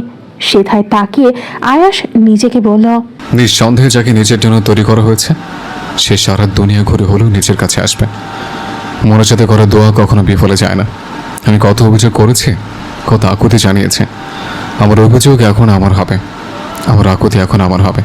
আমার কষ্টের ধৈর্যের পুরস্কার আল্লাহ আমাকে তাকে পরিপূর্ণ হালালভাবে দিচ্ছেন। আমার অপেক্ষা সহজ ছিল না, কঠিন ছিল, কিন্তু তার থেকে বেশি কঠিন ছিল যার জন্য অপেক্ষা করছিলাম। সে কখনো জানতই না আমি আজ থেকে বেঁধে যাচ্ছে, তাকে পর তীব্র ইচ্ছা নিয়ে আমি শেষ হয়ে যাচ্ছিলাম। শুক্রিয়া আপনার, আপনি তাকে আমাকে ফিরিয়ে দিচ্ছেন, যাকে আমি ফিরে পর আশায় ছেড়ে দিয়েছিলাম। যাকে আমার থেকে নিয়ে গিয়েছিলেন তাকে আমাকে হালালভাবে ফিরিয়ে দিচ্ছেন। কাজী এসে আয়েশের পাশে সোফায় বসে। কাজী আয়েশের হাত নিজের হাতে নিয়ে গম্ভীর স্নিগ্ধ আমেরিকান ফ্লুয়েন্ট অ্যাকসেন্টে বললেন, বিসমিল্লাহির রহমানির রহিম, আলহামদুলিল্লাহ, আসসালাতু ওয়াসসালামু আলা রাসূলিল্লাহি। আজ আমি সাক্ষীদের উপস্থিতিতে ইসলামী শরীয়তের আলোকে জনাব আয়াস আহমেদ, পিতা আরিশ আহমেদ এবং জনাব হিয়া আহমেদ, পিতা রাশেদ আহমেদ, এই দুজনের মধ্যে নিকাহ সম্পন্ন করেছি। নির্ধারিত মোহরানায় উভয় পক্ষের সম্পূর্ণ সম্মতিতে এই নিকাহ সংগঠিত হয়েছে। তারপর কাজী আয়েশের দিকে তাকিয়ে হেসে কিন্তু দৃঢ়ভাবে বলল, আপনি কি জনাবা হিয়া আহমেদকে নির্ধারিত মোহরানায় শরীয়ত ও আইনের দৃষ্টিতে নিকাহে কবুল করেছেন? আয়াস শক্ত হাতে কাজীর হাত চেপে ধরো, জোরে একটা শ্বাস নিয়ে বলল। আলহামদুলিল্লাহ, আমি কবুল করছি। কাজী আবারও বললেন। আপনি কি কবুল করেছেন? আয়াস স্পষ্ট কণ্ঠে আবার উত্তর দিল।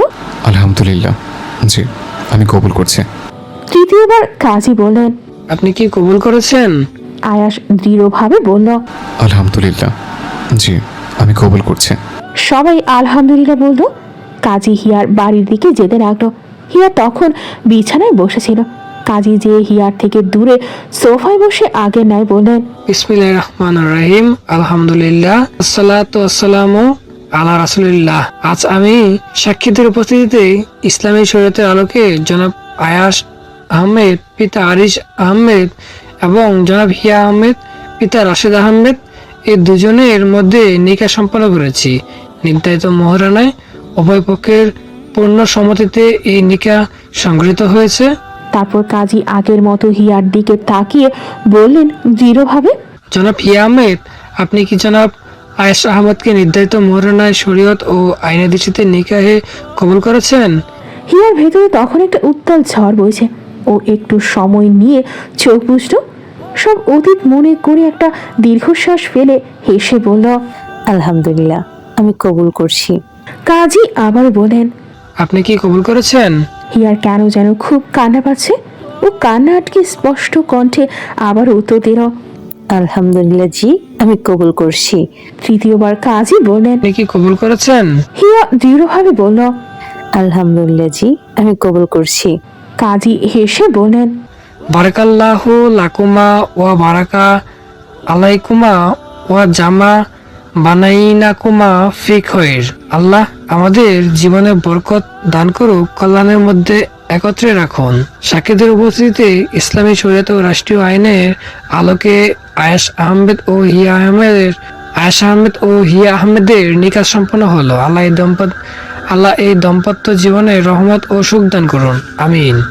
হিয়া দাঁড়িয়ে আছে কাচের জানালার কাছে। দূরে দাঁড়িয়ে দেখতে লাগলো আয়াসকে। সবাই কোলাকুলি করছে। নিধি পেছন থেকে হিয়াকে বলল। এখানে কি সুন্দর বিয়ে পড়ানো হয়, আমার অনেক ভালো লেগেছে। ইংরেজি ভাষায়ও কি সুন্দর মাধুর্য নিয়ে বিয়ে পড়ানো হয়, অনেক ভালো লাগলো। হিয়া শুধু বাইরের আয়েশের দিকে তাকালো। এক সময় পর রিনভি সবাইকে বলল। এখন চলো, ওকে একা ছাড়ো, আয়েশ ব্রো নিতে আসবে। ও আর কথা না বলে চলে গেল। হিয়া বাইরে তাকিয়ে বলল। অথচ আমি যাকে চাইনি সে কত ভয়ঙ্কর ভাবেই না আমাকে চেয়ে গেছে। আমাকে পেয়ে সে দুনিয়ার মূল্যবান কিছু পাওয়ার মতো খুশি হয়েছে। হায় আফসোস, আমি কি পাগল? কিভাবে আমি একে কষ্ট দিয়েছি। আয়াস কাজী ফিরে আসতে দেখে হেসে নিজের পা বাড়ালো হিয়াকে আনতে। হিয়ার ঘরে যে আয়াস থামলো। আয়াস কাজীর পর প্রথম পুরুষকে যে হিয়াকে দেখলো। আয়াস হেসে হিয়ার কাছে এগিয়ে যেয়ে বলল। ভালোবাসি হিয়া, আমি তোমাকে অনেক ভালোবাসি। হিয়া ফিরে আয়াসের দিকে তাকালো। আয়াস হিয়াকে বলল। আমাকে অনুমতি দাও, আমি তোমাকে হালালভাবে প্রথম ছুঁতে যাচ্ছি। আর আমার হৃদয়টা ঠিক তেমনই কাঁপছে, যেমন প্রথম আজান শুনে শিশুর চোখ জ্বলে ওঠে। আজ তোমাকে ছোঁয়া মানে শুধু তোমাকে পাওয়া না, এটা আল্লাহর সামনে দেওয়া প্রতিশ্রুতির শুরু। এই মুহূর্তটা আমি চিরদিন মনে রাখতে চাই, কারণ এই প্রথম আমি আমার হালালকে ছুঁতে যাচ্ছি। হিয়া অশ্রুসিক্ত চোখে তাকিয়ে বলল। আমি অনুমতি দিলাম। আয়াস এগিয়ে গিয়ে হিয়ার চোখের কোণে পানি মুছে কপালে চুমু খেয়ে হিয়ার ডান হাত আলতো করে ধরে এগিয়ে যেতে লাগলো। হিয়া মুগ্ধ চোখে তাকিয়ে হেসে বলল। ধন্যবাদ মাবুদ, আমাকে সুযোগ দেওয়ার জন্য। জীবন আমাকে ঠকায়নি, আমাকে দ্বিতীয়বার সুযোগ দিয়েছে নিজের জন্য সঠিক মানুষকে বেছে নেওয়ার জন্য। কে বলে জীবনে ভালোবাসা শুধু একবার আসে, কিন্তু আমি তো জীবনে আরো একবার ভালোবাসতে যাচ্ছি। ভালোবাসা জীবনে বহুতবার আসে, শুধু মানুষ এক থাকে না। হিয়া হেসে তাকিয়ে আছে আয়েশের দিকে। ওরা তখন স্টেজের কাছে গোলাপি চেরি ব্লসম গাছের নিচ দিয়ে ওরা যাচ্ছে। আয়াস কয়েক পা এগিয়ে আর হিয়া ওর থেকে কয়েক পা পেছনে। আয়াস ওর হাত ধরে সামনে এগিয়ে যাচ্ছে। আয়েশের চোখে মুখে আছে তৃপ্তির হাসি। ও নিজেকে বলল। দুনিয়ার সব থেকে পিওর জিনিস হচ্ছে নসিব। নসিবে থাকলে পুরো দুনিয়া ঘুরে হলেও সে আসবে। নসিবকে কেউ আটকে রাখতে পারে না, কেউ বোকা বানাতে পারে না। সে আসে নিজস্ব পথে, অদৃশ্য এক হাত ধরে জীবনের সব গল্প মেলাতে। বলে আয়াস পেছন ফিরে হিয়ার দিকে মুগ্ধ হয়ে হেসে তাকালো। বাতাসের সাথে ঝরে পড়েছে গোলাপি চেরি ফুল। দুজন দুজনের দিকে তাকালো স্নিগ্ধ একটা হাসি দিয়ে। দূরে দাঁড়িয়ে থাকা প্রত্যেকটা মানুষ হেসে তাকিয়ে আছে। সবাই গোলাপি পোশাক পরেছে। ক্যাথারিন, রিনভি, নিধি সহ সবাই শাড়ি পরেছে। আর ছেলেরা ক্যালভিন, ক্রিস্টিয়ান, ঋষভ, রিকার্ডো সবাই পাঞ্জাবি পায়জামা পরেছে। রিধি হিয়ার দিকে তাকিয়ে হেসে বলল, আমার দেওয়া কষ্ট যেন তোকে ভালোবাসা দিয়ে পূর্ণ করে দেয়। হিয়াকে পাশে বসালো আয়াস। কাজী তখন হিয়া আয়াসের দিকে রেজিস্ট্রি পেপার এগিয়ে দিল। এক এক করে হিয়া, আয়াস, সাক্ষী সহ সবাই স্বাক্ষর করল। কাজী তারপর আরবি খুতবা পাঠ করে দুজনের মাথার ওপর দোয়া তুললেন। ক্যালভিন স্নোড্রপকে নিয়ে হিয়ার দিকে এগিয়ে বলল, রিগাল, একবারও তোমার বুক কাঁপলো না? আমার কথা কি একবারও মনে পড়লো না? আমি তো বিয়ের প্রস্তাব দিয়েছি। আমিও তোমাকে পছন্দ করি। তোমাদের বেঙ্গলি মেয়েদের মতো আমার লিসা হিংসুটে না, ও সতীন নিয়ে খুশি থাকতো। ক্যালভিনের মুখে এমন কথা শুনে অবাক হলো নিধি। ক্যালভিন কি বিবাহিত? কই, ও তো জানে না। ক্যালভিন হেসে ঋষভকে বলল, এই রিস, বেঙ্গলিতে আমি তোমাকে ভালোবাসি এর মানে কি? ঋষভ হেসে বলতেই ক্যালভিন হেসে বলল, আমি তোমাকে ভালোবাসি। দেখো, আমি আজ পাঞ্জাবি পরেছি, কিন্তু তুমি তো দেখছি খেয়ালই করছো না। হিয়া হেসে স্নোড্রপকে নিতে লাগলো। হিয়া প্যাঙ্গুইনটাকে নাম দিয়েছে স্নোড্রপ। ও স্নোড্রপকে নিয়ে বলল, কষ্ট পাচ্ছ কেন? আমি তো বলেছি আমার মেয়ের জয় বানাবো তোমাকে। সাথে সাথে ক্যালভিনের হাসি হাসি মুখ চুপসে বলল, এই তুমি কি ওয়াইল্ডলাইফ মুভি পেয়েছো? জ্যাকের মতো নিজের ক্রাশের মেয়েকে বিয়ে করব? হ্যাঁ, আমাকে কি তুমি নেকড়ে পেয়েছো নাকি নিজের মেয়েকে ভ্যাম্পায়ার পেয়েছো? না, আমি জ্যাকের মতো ইয়াং থাকবো না। তোমার মেয়ে বড় হতে হতে আমি বুড়ো হয়ে যাব। না না না, আমি এসব মানতে পারবো না। ক্যালভিনের কথা শুনে হেসে দিল সবাই। হিয়া ড্রেস চেঞ্জ করে বসে আছে আয়াসের রুমে। এখন প্রায় 10টারও বেশি বাজে, অথচ এখনো আয়াস আসেনি। অবশ্য আসবে কি করে? বাইরে পাহারায় বসেছে রুইয়াসরা। ওদের লিডার ক্যালভিন হিয়াকে সেই আগে আগে ঢুকিয়ে দিয়েছে। হিয়া বিছানা থেকে উঠে ঘরটা দেখতে লাগলো। বুঝ হওয়ার পর এই ঘরে ও মাত্র 2বার এসেছে। ধূসর রঙের সব। হিয়া জোরে জোরে শ্বাস নিতে লাগলো। আয়াসের ডার্ক পারফিউমের গন্ধ সম্পূর্ণ ঘরময় ছড়িয়ে আছে। হিয়ার এই গন্ধটা খুব ভালো লাগে। আয়াস আয়াস গন্ধ আসে। হিয়া হেসে ফোন হাতে নিল। নিজের আর আয়াসের বিয়ের কয়েকটা ছবি পোস্ট দিল ওর ইনস্টাগ্রামে। ক্যাপশন দিল, আলহামদুলিল্লাহ। হিয়া বিছানায় গা এড়িয়ে দিল। কেমন অস্থির লাগছে, সাথে লজ্জা লাগছে। ও বিছানা থেকে উঠে ব্যালকনিতে গেল। বাইরে তখনও লাইটিং আছে। ওখান থেকে স্পষ্ট ও ওদের বাড়ির আলো দেখতে পাচ্ছে। আয়াস দরজার কাছে দাঁড়িয়ে আছে। ওর সামনে ক্যালভিন সহ সবাই দাঁড়িয়ে আছে। আমি শুনেছি বেঙ্গলিদের বিয়ের রাতে গেট ধরে, পর টাকা দিলে বাসর ঘরে ঢুকতে দেওয়া হয়। তো ফটাফট টাকা বের করো, $5 মিলিয়ন দে। ক্যালভিনের কথা শুনে ঋষভ কাশি শুরু করে দিল। ভাগ্যিস ওর বিয়ের সময় ক্যালভিন ছিল না। আল্লাহ বাঁচিয়ে দিয়েছে ওকে। ওর কাশি দেখে ক্যালভিন বিরক্ত হয়ে বলল, রিস, কি শুরু করলি? এভাবে করলেও টাকা দিবে? রুইয়া স্বাভাবিক থেকেই বলল, ও টাকা কম হয়ে যাচ্ছে। নিধি স্নিগ্ধ অবাক হয়ে তাকালো। এই টাকা কম? $1 মিলিয়ন কম? কত রাখতে বলেছো? ক্যাথেলিন এর কথা রুইয়াস বলল, মিলিয়ন কম হয়ে যাচ্ছে মিস, তোমরা $1 ট্রিলিয়ন দাবি করো। সাথে সাথে এবার ঋষভ আরো ভীষণ খেলো। রুইয়াস ওর দিকে তাকিয়ে বলল, কি হয়েছে বড়, এমন করছো কেন? ওদের দেখে ট্রিলিয়নের কম পড়বে। তুমি বেঁচে গেছো। আমি রিনকে লুকিয়ে বিয়ে করব, তবু এদের জানাবো না। রুইয়াসের কথায় ক্রিস্টিয়ান হেসে রুইয়াসকে ধরে বলল, আমি তো বিয়ে করলে বলবোই না, বাচ্চা কাচ্চা ফয়দা করে তারপর জানাবো। এই কথা শুনে ক্যালভিন বলল, হারামির বাচ্চা, একটাকেও আমি টাকা দিব না। আমার সাই না দিয়ে আমার নিয়ে মজা করছিস? এই আয়াস, টাকা দে ফার্স্ট। আয়াস তীক্ষ্ণ দৃষ্টিতে তাকিয়ে ওয়ালেট থেকে বের করে $1000 ধরিয়ে দিল। ক্যালভিন অবাক হয়ে বলল, এই টাকা তো ক্যাথের থেকে 1 জোড়া জুতা কিনলেই শেষ। আয়াস স্বাভাবিক গম্ভীর কণ্ঠে বলল। ক্যালভিন মেজাজ দেখিয়ে বলল, তুই টাকা দে। আয়াস আরো $1000 বের করে বলল, এটা নিয়েছে, আর একটা কথা বলে আমি সব নিয়ে দেব। দরকার নেই আমার বাসরের। বউ থাকলে বাসর আরো করা যাবে, আজকে বাসর করতে হবে নাকি? আয়াসের কথায় রিনভি হেসে বলল। ক্যালভিন অবাক হয়ে বলল, এই তুমি পাল্টি মারছো কেন? এটা তো কথা ছিল না। রিনভির কথায় ক্যালভিন বিল অবাক গেটস হয়ে বলল, বিল গেটস বিয়ে করার সময় কি এত বড় লোক ছিল? ইয়ার থাম, যা দিচ্ছি নে, পরে দেখা যাবে। 1 টাকাও দেবে না। তোরও বিয়ে আছে। ক্রিস্টিয়ানের কথায় ক্যালভিন হেসে বলল, তুই হয়তো ভুলে গেছিস, লিসার সাথে আমার বাসর হয়ে গেছে, সুতরাং আমার বাসর তোরা ধরতে পারবি না, আর এখন চাইলেও পারবি না। ক্যালভিনের কথায় নিধির খুব খারাপ লাগলো। কোনোভাবে নিজেকে সামনে নিল। ক্যালভিন সেদিকে তাকিয়ে গম্ভীর হয়ে আয়েশের দিকে তাকিয়ে বলল, আর $2 দে, আর $2000 দে। এত কিপটামি কিসের? ডিওরের লিমিটেড এডিশনের পারফিউম ইউজ করছিস, আবার গাড়ি চালাস লেক্সাসের এক্স। টাকার কমতি কোথায়? দে টাকা দে, নাই আজ তোরে বাইরে রেখে আমরা সবাই ভিতরে যেয়ে বসে থাকবো। আয়েশার কথা বাড়ালো না, আরো $3000 দিয়ে ঘরে চলে গেল। ক্রিস্টিয়ান হেসে বলল, 1 মিনিট ধৈর্য ধরতে পারছে না।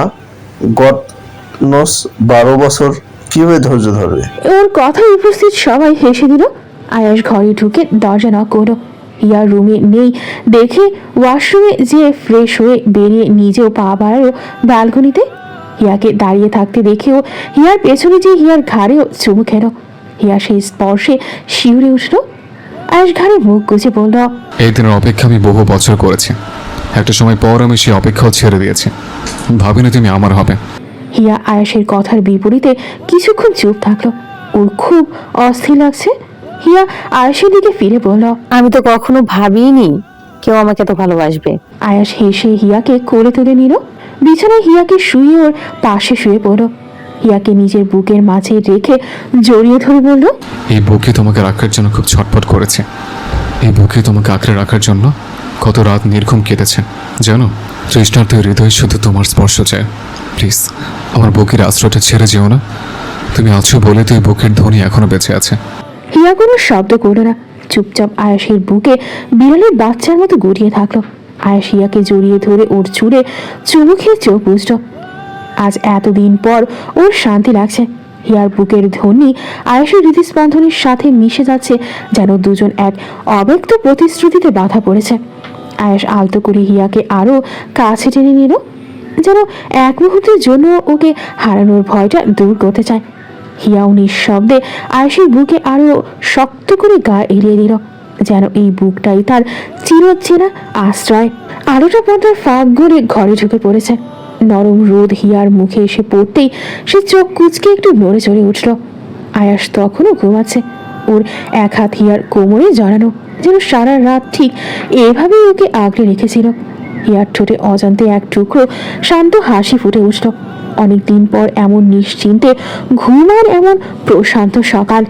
পাশ ফিরে হিয়া আয়াসকে দেখে এক অদ্ভুত শান্তি ভর করে ওর মনে, যেন সব ভয়, সব দূরত্ব, সব ভুল বোঝাবুঝি এই সকালের আলোয় মিলিয়ে গেছে। বাইরে পাখিরা কিচিরমিচি করছে, বাতাসে হালকা ফুলের গন্ধ, আর ঘরের ভেতর ভাসছে এক নীরব ভালোবাসার আবেশ। আয়াস ধীরে ধীরে চোখ খুলে হিয়ার দিকে তাকালো। ওদের চোখাচোখি হতেই মুহূর্তটা যেন থেমে গেল। আয়াস হিয়াকে আরো শক্ত করে ধরে ঘুম ঝরানো কণ্ঠে বলল, ঘুমাও। আকাশের চোখ বন্ধ করে থাকা দেখে নিজেকে ছাড়াতে চেষ্টা করলো। আয়াস আরো শক্ত করে ধরলো। হিয়া এবার বলল, তুমি ঘুমাও, আমার ঘুম আসছে না। আমার যতক্ষণ ঘুম না ভাঙবে ততক্ষণ তুমি আমার সাথে শুয়ে থাকবে। আয়াসের কথা হিয়া কানে নিল না, নিজেকে ছাড়াতে চেষ্টা করলো। আয়াস জাতীয় বিরক্তিসূচক শব্দ করে হিয়াকে নিজের কাছে টেনে ওর ঘাড়ে মুখ গুজে বলল, ও ফায়ারফ্লাই, আমাকে এত কেন জ্বালাও তুমি? হিয়া অবাক হলো। ও আয়াসকেও কখন জানায়? ও আয়াসকে ছাড়া পেতে চেষ্টা করলো, কিন্তু বলিষ্ঠবান আয়াসের শক্তির কাছে হেরে বলল, গায়ে এমন কুমোরের মতো শক্তি বানিয়েছো কেন? তোমাকে আষ্টে পৃষ্ঠে জড়িয়ে ধরে রাখার জন্য। উফ, প্লিজ ছাড়ো, আমার ক্ষুধা লেগেছে। ঠিক আছে, যেতে দিব, আগে আমাকে চুমু খাও।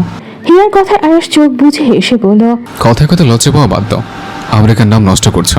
তুমি চোখ বন্ধ করে আছো, কিভাবে বুঝলাম লজ্জা পাচ্ছি? হিয়া আয়াসের কথায় লজ্জা পেল, যেটা বুঝতে পেরে আয়াস হেসে ফেলল। বলল। হিয়া অবাক হয়ে বলল। আয়াস চোখ খুলে হিয়ার দিকে তাকিয়ে বলল, আমি তোমাকে এত ভালোভাবে চিনি যে চোখ বন্ধ করে বুঝতে পারি তুমি লজ্জা পাচ্ছ। আর এই লজ্জায় তোমার গালগুলো লাল হয়ে গেছে। সকাল সকালে এইভাবে লজ্জা রাঙানো চেহারা দেখিও। হিয়ার নিঃশ্বাস অচেতনভাবে দ্রুত হয়ে গেল। আয়াস ধীরে ধীরে হিয়ার হাত ধরে নিজের বুকের কাছে টেনে নিল। হিয়ার কানে ফিসফিস করে বলল, হিয়া মাফ করো, এখন যা হবে তার জন্য তুমি দায়ী। আমাকে ঘুম থেকে না জাগলে এমন করতাম না। বলে হিয়ার ঠোঁটের উপর আলতো স্পর্শে চুমু খেল। হিয়া অস্বস্তিতে আয়াসকে আটকাতে চাইল। আয়াস হিয়াকে বলল, আমাকে অনেক অপেক্ষা করিয়েছ, প্লিজ আর না। হিয়ার খুব লজ্জা লাগলো। ও আয়াসকে বলল, আমার আয়াস সম্পূর্ণ শেষ করতে দিল না। তার আগে আয়াস হিয়ার ওষ্ঠদ্বয় নিজের ওষ্ঠের দখলে নিল, যেন দুজনের হৃদয় এক সুরে মিলেছে। ধীরে ধীরে আয়াসের স্পর্শ গভীর হলো, যেন সব লজ্জা, সব ভয়, সব দূরত্ব মিলিয়ে গেছে। আয়াস ধীরে ধীরে হিয়ার চুলে হাত বুলিয়ে ওকে নিজের কাছে টেনে নিল। হিয়ার চোখ বন্ধ, নিঃশ্বাস থেমে থেমে নিচ্ছে, আর বুকের ধক ধক আয়াসের হৃদয়ের সঙ্গে মিশছে। আয়াসের পাগলাটির স্পর্শে হিয়া নিজেকে বিলিয়ে দিল, আর আয়াসকে আটকানোর প্রয়াস করল না। দুজনের শরীর একে অপরের সঙ্গে মিলল, যেন প্রতিটি স্পর্শই নতুন এক ছন্দের মতো রচনা করছে। আঙুলের আঁচড়, কোমল আলতো ধাক্কা, নিঃশ্বাসের মিশ্রণ, সবকিছু এক অদৃশ্য স্রোতের মতো ভেসে চলল। তারা যেন এক দীর্ঘ নীরব কাব্যের মধ্যে হারিয়ে গেছে, যেখানে সময় থেমে গেছে এবং কেবল তারা দুজন এই মিলনে বাঁধা হৃদয় আর বুকে বয়ে যাওয়া উষ্ণতা। বাইরে ভোরের হালকা আলো ঘরে ঢুকছে, আর সেই আলো যেন তাদের মুহূর্তটাকে আরো উজ্জ্বল করে তুলেছে। একটি সম্পূর্ণ নিঃশব্দ ভালোবাসার সকাল। হিয়া বিছানায় বসে আছে, আয়াস শাওয়া নিচ্ছে। হিয়া সকালে সব মনে করতেই বিড় বিড় করে আয়াসকে অসভ্য বলল। এখন প্রায় 10টা বাজে। সবাই কিছুক্ষণ আগে ঘুম থেকে উঠেছে, অনেকে নাকি এখনো ওঠেনি। আয়াস কোমরে তোয়ারে পেঁচিয়ে চুল মুছতে মুছতে বেরিয়ে আসলো ওয়াশরুম থেকে। হিয়াকে বসে থাকতে দেখেও হিয়ার কাছে যেয়ে বলল, ওকে, কোথাও ব্যথা করছে? হিয়ার এবার লজ্জায় গাল লাল হয়ে গেল। আয়াস যে এমন বের হবে ও কখনো ভাবেনি। গম্ভীর হয়ে থাকা আয়াসকে ও আসলে চিনতে পারেনি। ওর লজ্জা পাওয়া দেখে আয়াস হেসে চুল মুছতে থাকা তোয়ারেটা সোফায় ফেলে হিয়ার কাছে যে লাল হয়ে থাকা গালে চুমু খেয়ে বলল, কোথাও ব্যথা অনুভব হলে বলো, এত লজ্জা পেও না। আয়াসের কথায় হিয়া কথা বলতে পারে না, শুধু ওপর নিচ মাথা নাড়িয়ে বোঝানো ঠিক আছে। আয়াস ওর কাজে হেসে বলল, একটু লজ্জা অন্যান্য দিনের জন্য ধরে রাখো, একদিনই সব লজ্জা পেয়ে গেলে বাকি দিনে কি হবে? বলেই আয়াস চাপা হাসি দিয়ে আলমারি থেকে ট্রাউজার আর শার্ট বের করে পরে আয়নার সামনে যে চুলে চিরুনি করতে লাগলো। হিয়া আয়াসের দিকে তাকিয়ে বিড়বিড় করে বলল, অসভ্য। পৃথিবীর প্রত্যেকটা পুরুষ অসভ্য, সভ্য হলে জনসংখ্যা এত বৃদ্ধি পেত না। হিয়া অবাক হয়ে বলল, তুমি তো নির্লজ্জ, আমি জানতাম না। আয়াস হেয়ার ব্রাশ জায়গায় রেখে ওর সামনে দাঁড়িয়ে বলল, নিজের ব্যক্তিগত নারীর কাছে সবার নির্লজ্জ। আমি নতুন নই। তুমি খুব খারাপ। এত কিছু করার পরে এখন মনে পড়লো আমি খারাপ? আয়াসের কথা হিয়া আর কিছু বলল না। আয়াস আজ ওকে লজ্জা দিয়ে মেরেই ফেলবে, তার থেকে চুপ থাকা ভালো। আয়াস হিয়ার কাছে যেয়ে বলল, কোনো সমস্যা হলে বলবে, লুকাবে না। আমি অনেক জেন্টলি ছিলাম, তবু সমস্যা হলে বলবে। হিয়া আয়াসের দিকে তাকিয়ে বলল, সমস্যা একটা আছে। কি? তোমার এই কুমির মতো বডি কমাবে। আমার বডি কুমিরের মতো? আর কোনো প্রাণী নেই, সবসময় কুমির কুমির কেন করো? হিয়া এবার মজা পেল, ও চাপা হেসে বলল, কারণ তুমি কুমির। আয়াস হিয়ার কথার মানে বুঝে হেসে দিয়ে বলল, বি সেফ। কুমিরের কিন্তু বড় বড় দাঁত আছে, আর তুমি কিন্তু কুমিরের সাথেই থাকবে। তুমি দারুণ খারাপ। আগে জানলে আমি তোমার আশেপাশে থাকতাম না। হিয়ার কথায় আয়াস বাঁকা হাসল, যেটা দেখে হিয়া ভ্রু কুঁচকে বলল, তুমি হাসছো কেন? এই তুমি কি? আয়াস হিয়ার কথা শেষ করার আগেই বলল, শুধু একটা শুকনো চুমু খেয়েছিলাম। হিয়া আকাশ থেকে পড়ো। ও দাঁড়িয়ে বলল, কি কবে করছো তুমি এমন? তোমাকে যেদিন ওই ছেলেগুলো নিয়ে গেছিল। আয়াসের কথা হিয়া অবাকের চরম পর্যায়ে যেয়ে বলল, তুমি আমার অসুস্থতার সুযোগ নিয়েছো? আমি একটা শুকনো চুমু খেয়েছি, এটাকে সুযোগ নিয়ে বলে না। আয়েশের কথা হিয়া কপট রাগ দেখিয়ে বলল, শুকনো খাও ভেজা খাও, কেন খেয়েছো? এটাকে সুযোগ নেওয়া বলে না? আয়েশ এবার প্রাণ খুলে একটা হাসি দিল, যেই হাসি দেখে হিয়ার রাগ কমে গেল। আয়েশ হাসতে হাসতে বলল, আজ সকালে যা হলো এটাকে সুযোগ নেওয়া বলে, একটা শুকনো চুমুকে সুযোগ দেওয়া বলে না। আচ্ছা, তোমার যখন মনে হলো আমি সুযোগ নিয়েছি, তাহলে তুমিও সুযোগ নাও। বলে আয়াস হেসে ঝুঁকে নিজের গাল পেতে দিল হিয়ার কাছে। হিয়ার এমন করে কয়েক পা পিছিয়ে গেল। তখনই দরজায় নক পড়ল। অপর পাশ থেকে ক্রিশ্চিয়ান বলল, এই আর কতক্ষণ দরজা বন্ধ করে থাকবি? একেবারে বাচ্চা কাচ্চা বানিয়ে বের হবি নাকি? ওর কথায় অপর পাশে হাসির রোল পড়ল। ক্যালভিন হেসে বলল, ঋষির সাথে প্রতিযোগিতা দিচ্ছিস নাকি? ভাই কি শুরু করলি? ঋষ ক্যাতের সাথে প্রতিযোগিতা করলো আর তুই ওর সাথে প্রতিযোগিতা করছিস? আয়াস ওদের কথা শুনে হিয়ার দিকে তাকালো। হিয়া তখন লজ্জায় মাথা নিচু করে রেখেছে। আয়াস হেসে যেয়ে দরজা খুলে বলল, আমার তো তোর প্রতি একটা দায়িত্ব আছে কেলভি। হিয়া যখন বলেছে আমাদের মেয়ের সাথে তোর বিয়ে দেবে, তখন আমার আর দেরি করে কি লাভ বল? যত দেরি হবে তত তুই বুড়ো হয়ে যাবি। শেষে দেখা গেল আমার মেয়ে তোকে পছন্দ করলো না। আয়াসের কথায় ক্রিশ্চিয়ান বলল, এক রাতেই আমার বন্ধুর মুখে খই ফুটছে। হিয়ারা সবাই বাইরে যাবে। ক্যাথারিন, রিকার্ডো সহ সবাই যাবে। আয়াস ড্রয়িং রুমে বসে আছে। হিয়া ওর থেকে দূরে বসে আছে। ওর পাশে নিধি বসে আছে। ওর অবাধ চোখগুলো লুকিয়ে ক্যালভিনকে দেখছে। হিয়া অন্যমনস্ক ছিল। আচমকা ক্রিশ্চিয়ান এর হাসার আওয়াজে ধ্যান ভাঙল। ক্রিশ্চিয়ান আর ক্যালভিন আয়াসের কাঁধে হাত রেখে বলছে, ইয়ার এত লম্বা লম্বা শার্ট কেন পরছিস? ইয়ার কারুকার্য লুকাতে চাইছিস? আয়াস তীক্ষ্ণ দৃষ্টিতে তাকালো ওদের দিকে। ঋষভ মুখ টিপে হাসছে, সাথে রিকার্ডো।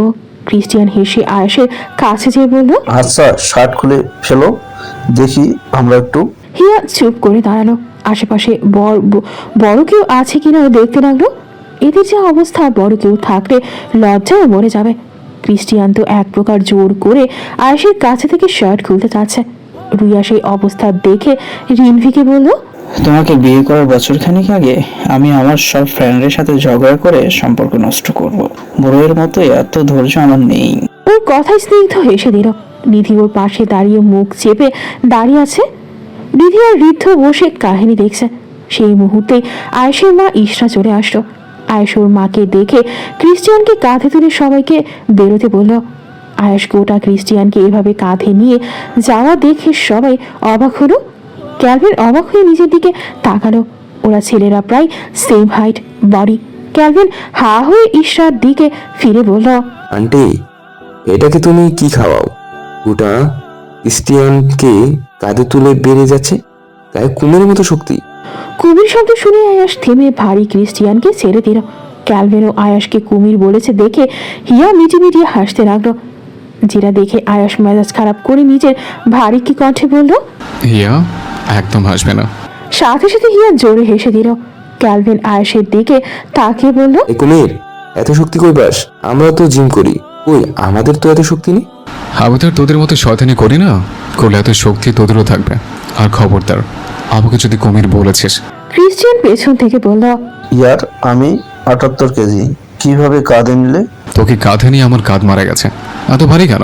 আয়াসের কথায় ক্রিশ্চিয়ান হা হয়ে বলল, আমাকে অপমান করলি? আমি বাইরে ওয়েট করছি।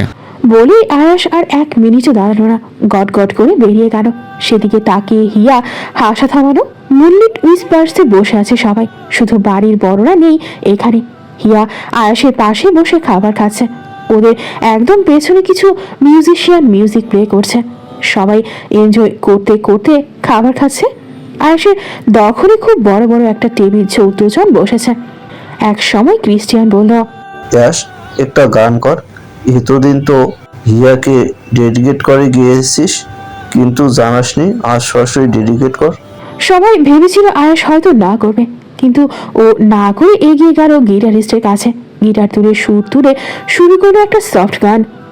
ও করম খুদায়া হ্যাঁ तुझे मुझसे मिलाया है, तुझ पे मर के ही तो मुझे जीना आया है। ओ तेरे संग यारा खुश रंग बहारा, तू रात दीवानी मैं जर्द सितारा। ओ तेरे संग यारा खुश रंग बहारा, मैं तेरा हो जाऊं जो तू कर दे इशारा। সবাই হেসে আকাশের গান শুনতে লাগলো। অনেকে বুঝলো না গানের অর্থ। হিয়া হেসে আয়েশের দিকে তাকিয়ে থাকলো। ক্যালভিন সিটি বাজালো। कहीं किसी भी गली में जाऊं मैं, तेरी खुशबू से टकराऊं मैं, हर रात जो आता है मुझे वो ख्वाब तू, तेरा मेरा मिलना दस्तूर है, तेरे होने से मुझ में नूर है, मैं हूँ सोना सा एक आसमां महताब तू, ओ करम खुदाया है तुझे मैंने जो पाया है, तुझ पे मर के ही तो मुझे जीना आया है,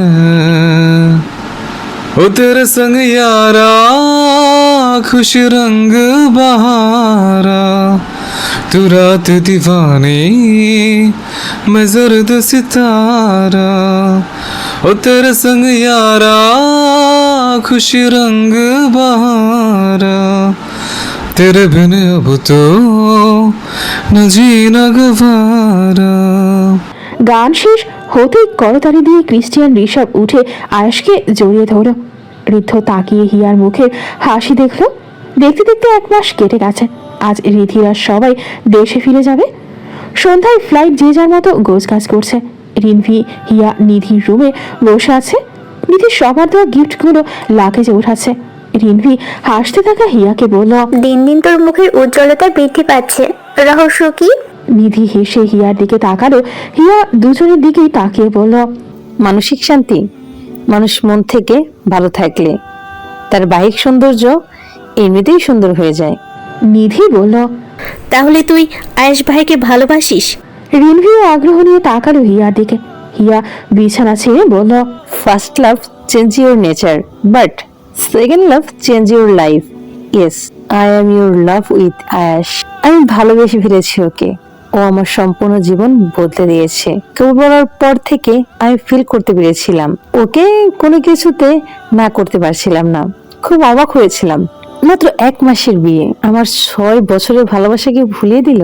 হিয়া হেসে ওদের দিকে তাকিয়ে বলল, এটা হয়তো একটা হালাল পবিত্র সম্পর্কের শক্তি। রিধি রিনভি দুজনেই হেসে তাকালো হিয়ার দিকে। এয়ারপোর্টে সবাই দাঁড়িয়ে আছে। বলতে গেলে ক্যাথারিন রিকার্ডো থেকে শুরু করে ক্যালভিন ক্রিস্টিয়ান পর্যন্ত এসেছে। আহমেদ বাড়ির মেজো কর্তা সবাইকে এক এক করে ধরে বাংলাদেশে যাওয়ার জন্য ইনভাইট করেছে। ঋদ্ধ রিধি হিয়ার কাছে দাঁড়িয়ে আছে। রিধি হিয়াকে জড়িয়ে ধরে বলল, আমাকে মন থেকে ক্ষমা করে দিস হিয়া। আমি জানি আমি বা ঋদ্ধ কেউ তোর মন থেকে ক্ষমা পাইনি। রিধির কথা হিয়া রিধিকে জড়িয়ে বলল, আমি মন থেকে ক্ষমা করেছি তোমাদের। রিধি হেসে বলল, মিথ্যা। হিয়ারা মাথা নিচু করে হেসে বলল, তোমাদের তো বলেছিলাম মনের ওপর জোর করা যায় না। আমার মন থেকে যদি ক্ষমা না আসে এখানে আমার কি করার বলো? আমি ছোট থেকেই দেখেছি বাবা তার ভাইদের খুব ভালোবাসে। আমি চাই না আমার জন্য বাবা তার ভাইদের সাথে সম্পর্ক ছিন্ন করুক। তাই তোমাদের ক্ষমা করেছি, কিন্তু মন থেকে ক্ষমা করতে পারবো কিনা আমি জানি না। মন যদি ক্ষমা করতে আমার আপত্তি নেই। হিয়ার এমন কথা শুনে রিধির চোখ ছলছল করে উঠল। হিয়া সেদিকে তাকিয়ে সামনে রোকসানা রশিদের দিকে এগিয়ে গেল। নিধি রিনভিকে জড়িয়ে ধরে বিদায় দিল। এক এক করে সবার কাছে গেল। ক্যালভিনের সামনে দাঁড়াতেই ক্যালভিন হেসে নিধিকে বলল, আবার এসো, এবার সাথে করে নিজের হাজবেন্ডকেও নিয়ে এসো, আর আমাদের দাওয়াত দিও। একা একা বিয়ে ওর না কিন্তু। নিধি হেসে দিল ক্যালভিনের কথায়। নিধি হিয়ার কাছে ক্যালভিন সম্পর্কে সব শুনেছে। নিধি শুনে ভালো লেগেছে। 7 বছর আগে মারা যাওয়া প্রেমিকার জন্য ক্যালভিনের ভালোবাসা দেখে নিধি অবাক হয়েছিল। সেদিনও সিদ্ধান্ত নিয়েছিল ও আর ক্যালভিন সম্পর্কে ভাববে না। ক্যালভিনের ভালোবাসা শুধু লিসার জন্য।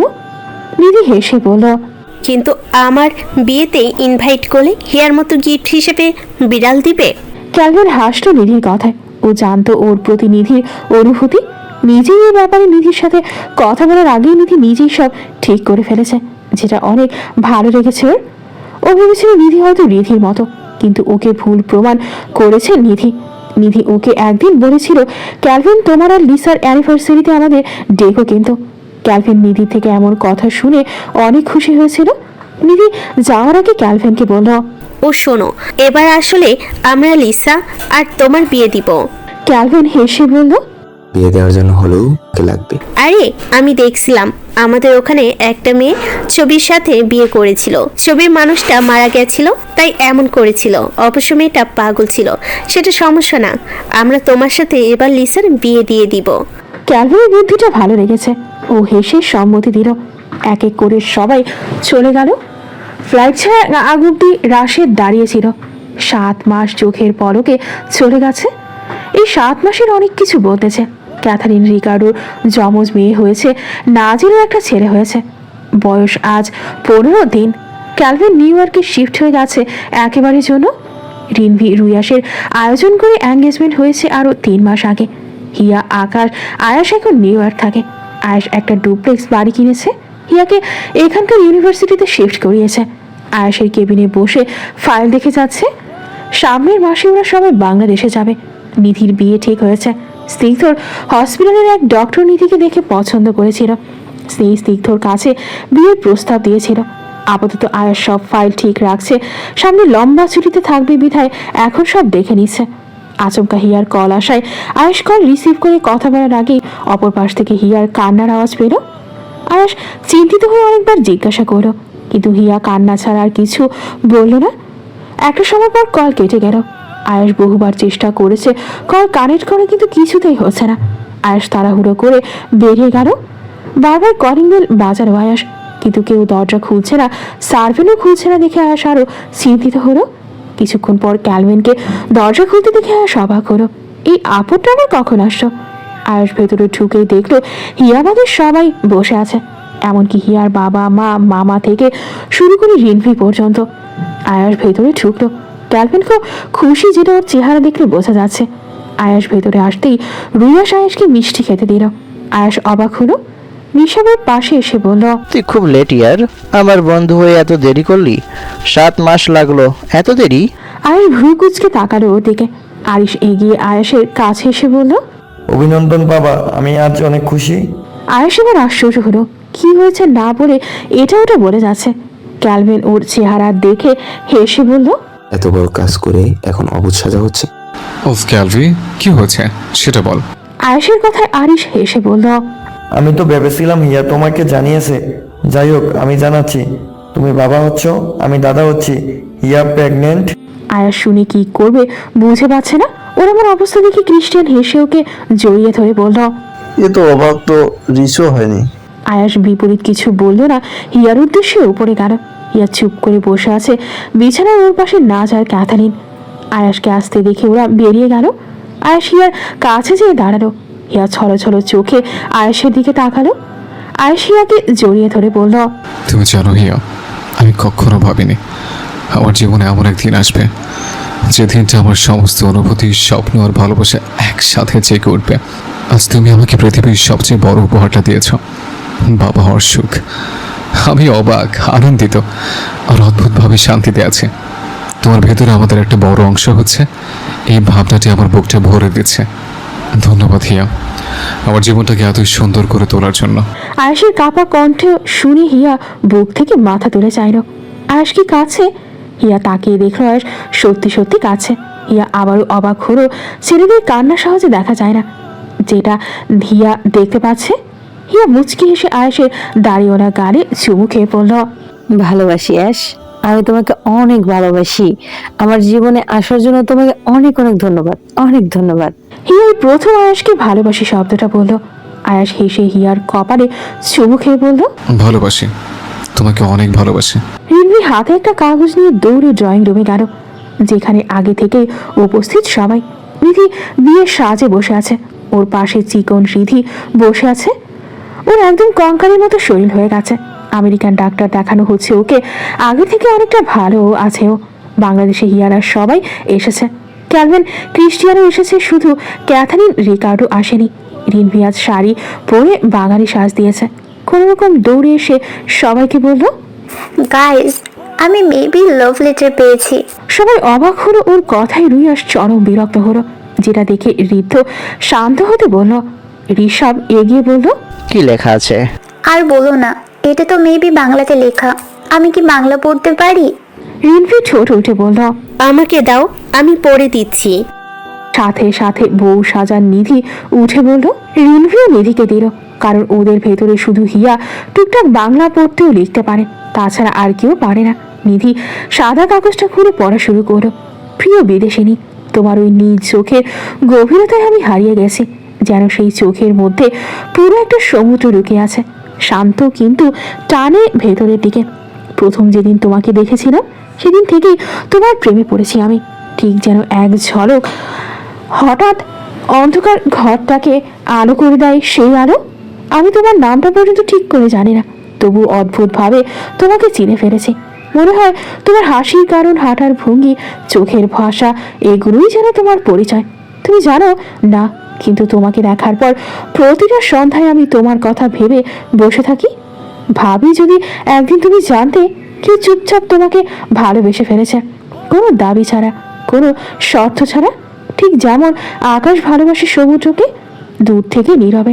তুমি হয়তো আমার এই অনুভূতি কখনো জানতে পারবে না, তবু এই চিঠিটা লিখে রাখলাম যেন এক অজানা ভালোবাসার নীরব সাক্ষী হয়ে থাকে, শুধু তোমার জন্য।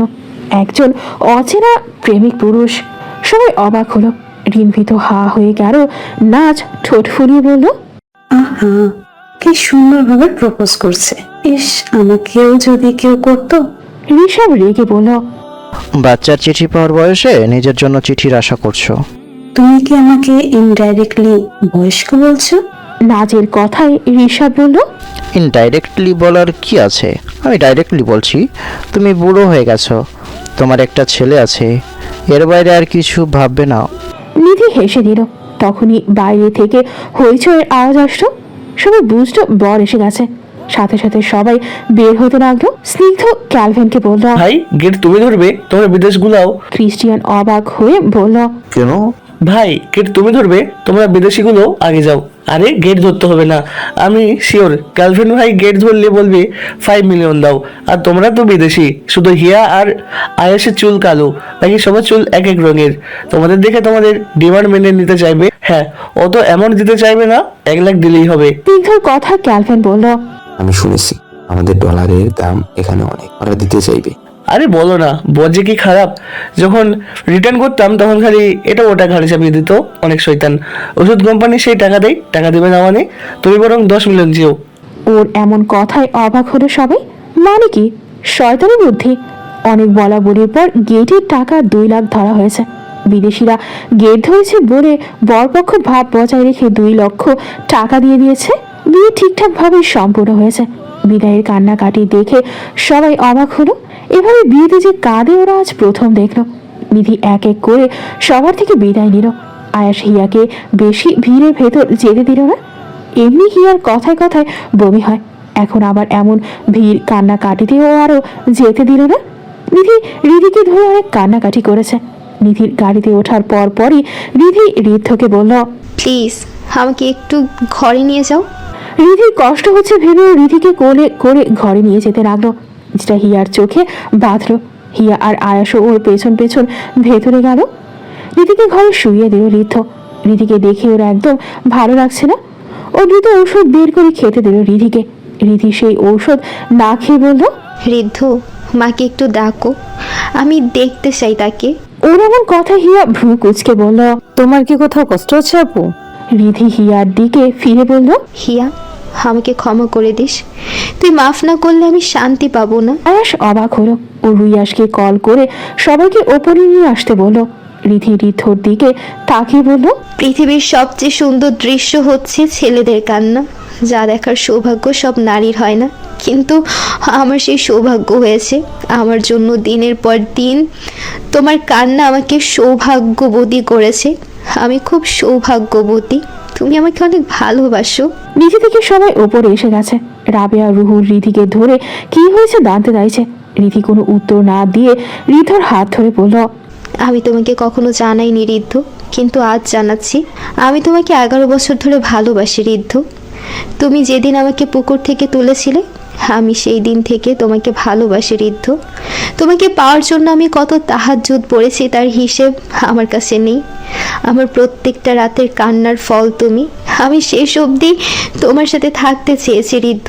আমার ইচ্ছা আল্লাহ পূরণ করেছে। আমার থেকে ভালো কাউকে পেলে আমাকে ভুলে যাও। সবাই ভালো ডিজার্ভ করে, তুমি কেন করবে না? রিধির কথায় ঋদ্ধ কাঁপা কণ্ঠে বলল, কিসব বলছো রিধি? তুমি কিচ্ছু হবে না তোমার। তোমার বুকে একটু আমাকে নিবে ঋদ্ধ, আর যদি জেগে উঠি এভাবেই বুকে রেখো, আর না উঠলে নিজের হাতে দাফন করো। শেষবার হলো আমাকে বুকে রেখো ঋদ্ধ। রিধি করুণ চোখে তাকালো ঋদ্ধর দিকে, শক্ত করে হাত ধরে বলল। ঋদ্ধ আর কিছু বলতে না দিয়েই রিধিকে বুকের মাঝে জড়িয়ে ধরল। আয়াস ওকে বলল, ওকে মরে যাওয়ার জন্য এখনো রেখে দিচ্ছ নাকি? দ্রুত হসপিটালে নাও। আয়াসের কথায় ঋদ্ধ দ্রুত রিধিকে করে নিল। দ্রুত পায়ে সিঁড়ি বেয়ে নিচে নামতে লাগলো। রিধি তখনও ঋদ্ধর বুকে মাথা চেপে ওর দিকে তাকিয়ে আছে। রিধি ঋদ্ধকে বলল, নিজের খেয়াল রেখো। সবাই কিন্তু আমার মতো তোমাকে স্বার্থ ছাড়া ভালোবাসবে না। আমি তোমার জন্য অপেক্ষা করব। কথা দাও, ততদিন অবধি তুমি নিজেকে ভালো রাখবে। কথা দাও আমাকে।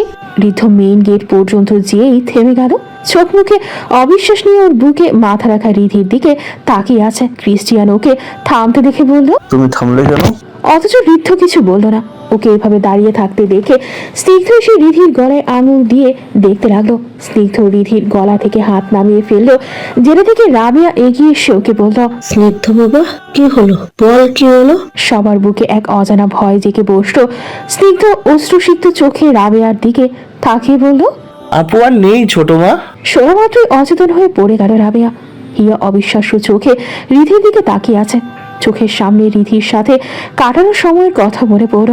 বারবার কানে ভাসছে রিধির বলা কথা, আমাকে ক্ষমা করিস হিয়া। হিয়ার কাছে দ্রুত পায়ে এগিয়ে গেল আয়াস। মুহূর্তের মাঝে বিয়ে বাড়ির খুশি আনন্দ কান্নায় পরিণত হলো। ঋদ্ধ তখনও রিধির নিথর দেহটা নিজের বুকের সাথে চেপে বলল, আমাদের তো এত তাড়াতাড়ি বিচ্ছেদ হওয়ার কথা ছিল না। রুহুর হৃদয় থেকে রিধিকে ছাড়িয়ে জড়িয়ে ধরে কাঁদলেন। হিমা তখনও অবাক হয়ে দাঁড়িয়ে আছে। এসব যেন বিশ্বাস হচ্ছে না, যেন কোনো দুঃস্বপ্ন দেখছেন। রোকসানা রিধিকে ধরে চুমু খেতে লাগলেন। ঋদ্ধ আচমকা হাঁটু গেড়ে বসে পড়ল। তীব্র এক আর্তনাদ করে উঠল। ঋষভ ক্যালভিন এগিয়ে ওকে শান্ত হতে বলল, কিন্তু ঋদ্ধ থামল না। একের পর এক আর্তনাদ করে উঠছে না। রিধির কাছে যেয়ে বলল, তুমি এমন স্বার্থপরের মতো করতে পারো না রিধি। তাকাও আমার দিকে, তাকাও। কথা দিয়েছিলে আজীবন আমার সাথে থাকবে, কোনো কিছু আমার থেকে তোমাকে আলাদা করতে পারবে না। আমরা তো কথা দিয়েছিলাম কোনো কিছু আমাদের মাঝে দূরত্ব তৈরি করতে পারবে না। তাহলে আজ তুমি কেন দূরত্ব তৈরি করছো? এই রিধি, তাকাও না। এই রিধি, প্লিজ তাকাও। আমি কিভাবে তোমাকে ছেড়ে বাঁচবো? এই রিধি। ঋদ্ধ শক্ত করে জড়িয়ে ধরল রিধিকে নিজের বুকের সাথে। সফেদ পাঞ্জাবি পায়জামা পরে দাঁড়িয়ে আছে ঋদ্ধ। সামনে এক দৃষ্টিতে তাকিয়ে আছে ও। একটা রিধার কবর আর একটা রিধির। ঋদ্ধ প্রত্যেক দিন এসে কবর জিয়ারত করে যায়। এই 6 বছরে একবারও আসেনি এমন হয়নি। ঋদ্ধ রাস্তায় জুতা খুলে এগিয়ে গেল রিধি আর রিধার কবরের কাছে। হাঁটু গেড়ে বসে চুমু খেলে মাটিতে হাত বুড়িয়েই বলল, তুমি আসলেই স্বার্থপর রিধি, শুধু নিজের চিন্তা করেছো। আমি তোমাকে ছাড়া কিভাবে থাকবো ভেবেছো? আমাকে মৃত লাশ বানিয়ে দিয়ে গেছো। এখন শুধু দিন গুনি কবে তোমাদের পাশে আমি আসবো। আমি তোমাদের সাথে এখানে ঘুমোতে চাই। বড়ি ঋদ্ধ দু কবরের মাঝে শুয়ে পড়ল। সাথে সাথে ওর ফোনে কল আসলো। ঋদ্ধ দেখলো স্নিগ্ধ কল করেছে। ও সাথে সাথে আবারও চুমু খেলো কবর দুটোয়। তারপরে চলে আসলো কবরস্থান থেকে। এয়ারপোর্টে দাঁড়িয়ে আছে হিয়ারা। হিয়ার হাত ধরে দাঁড়িয়ে আছে 5.5 বছরের একটা মেয়ে, আর আয়াসের কোলে আছে 2 বছরের একটা মেয়ে। ওদের নাম আয়াস রেখেছে, আহানা আর আহিলা। রুয়াসের কোলে আছে ওর 1 বছরের ছেলে। ঋষভের কোলে আছে ওর যমজ এক ছেলে আর এক মেয়ে। দুজনেই বাবা ছাড়া থাকবে না। নাজের হাত ধরে আছে ওদের 7 বছরের ছেলে। সবাই বিয়ে করলেও ক্যালভিন আর বিয়ে করেনি। ওরা সবাই এসেছে। এক এক করে আহমেদ বাড়ির সবাই এগিয়ে আসলো ওদের দিকে, কিন্তু আয়াসের থেকে কেউ আহিলাকে নিয়ে নিতে পারল না। সে কোনোভাবেই বাবার কোলে থেকে নামবে না। স্নিগ্ধ কোলে নিল রিনভির ছেলেকে। ছেলেটা একদম রুয়াসের কপি। ঋদ্ধ একটু দেরিতে আসলো। ও এসে সবার সাথে কুশল বিনিময় করে হিয়া আয়াসের সামনে দাঁড়িয়ে আয়াসের কোল থেকে আহিলাকে নিতে চাইলো, কিন্তু আহিলা আসতো না। ও মুখের উপর বলল ওর পছন্দ হয়নি ঋদ্ধকে, যেটা শুনে সবাই হেসে দিল। ঋদ্ধ আর জোর করল না, হাঁটু গেড়ে বসে পড়ো আহানার কাছে। আহানা ঋদ্ধকে দেখে গানে একটা চুমু খেলো। ঋদ্ধ হেসে আঙুল ধরে ওর পরপর সবাই বেরিয়ে আসতে লাগলো এয়ারপোর্ট থেকে। আহিলাকে আরিশ কোলে নিয়ে আগে যেতে লাগলো। আয়াস হিয়ার হাতে ধরে এগিয়ে যেতে লাগলো। ওই হিয়ার হাতে চুমু খেয়ে বলল, ভালোবাসি হিয়া, ভালোবাসি আমার সন্তানদের মাকে। হিয়া হেসে বলল, আজ থেকে 8 বছর আগে এই দিনে কষ্ট নিয়ে এই দেশ ছেড়েছিলাম আমি, ভালোবাসাকে ধোঁকা পেয়ে। আর আজ 8 বছর পর আবার এই দেশে আসলাম, সেই একই তারিখে, সাথে আমার ভালোবাসা নিয়ে, সন্তান নিয়ে। এই যে আমাকে কষ্ট দেয়নি, আমাকে সুযোগ দিয়েছিল আবার জীবনটা সাজিয়ে নেওয়ার জন্য। সবশেষে ধন্যবাদ এই দেশটাকে, আর ধন্যবাদ তোমাকে আমাকে এত ভালোবাসার জন্য। হিয়া দাঁড়িয়ে আয়াসের চোখে চোখ রেখে হেসে বলল, ভালোবাসি আমার কুমির, তোমাকে আমি খুব খুব খুব ভালোবাসি। সমাপ্ত।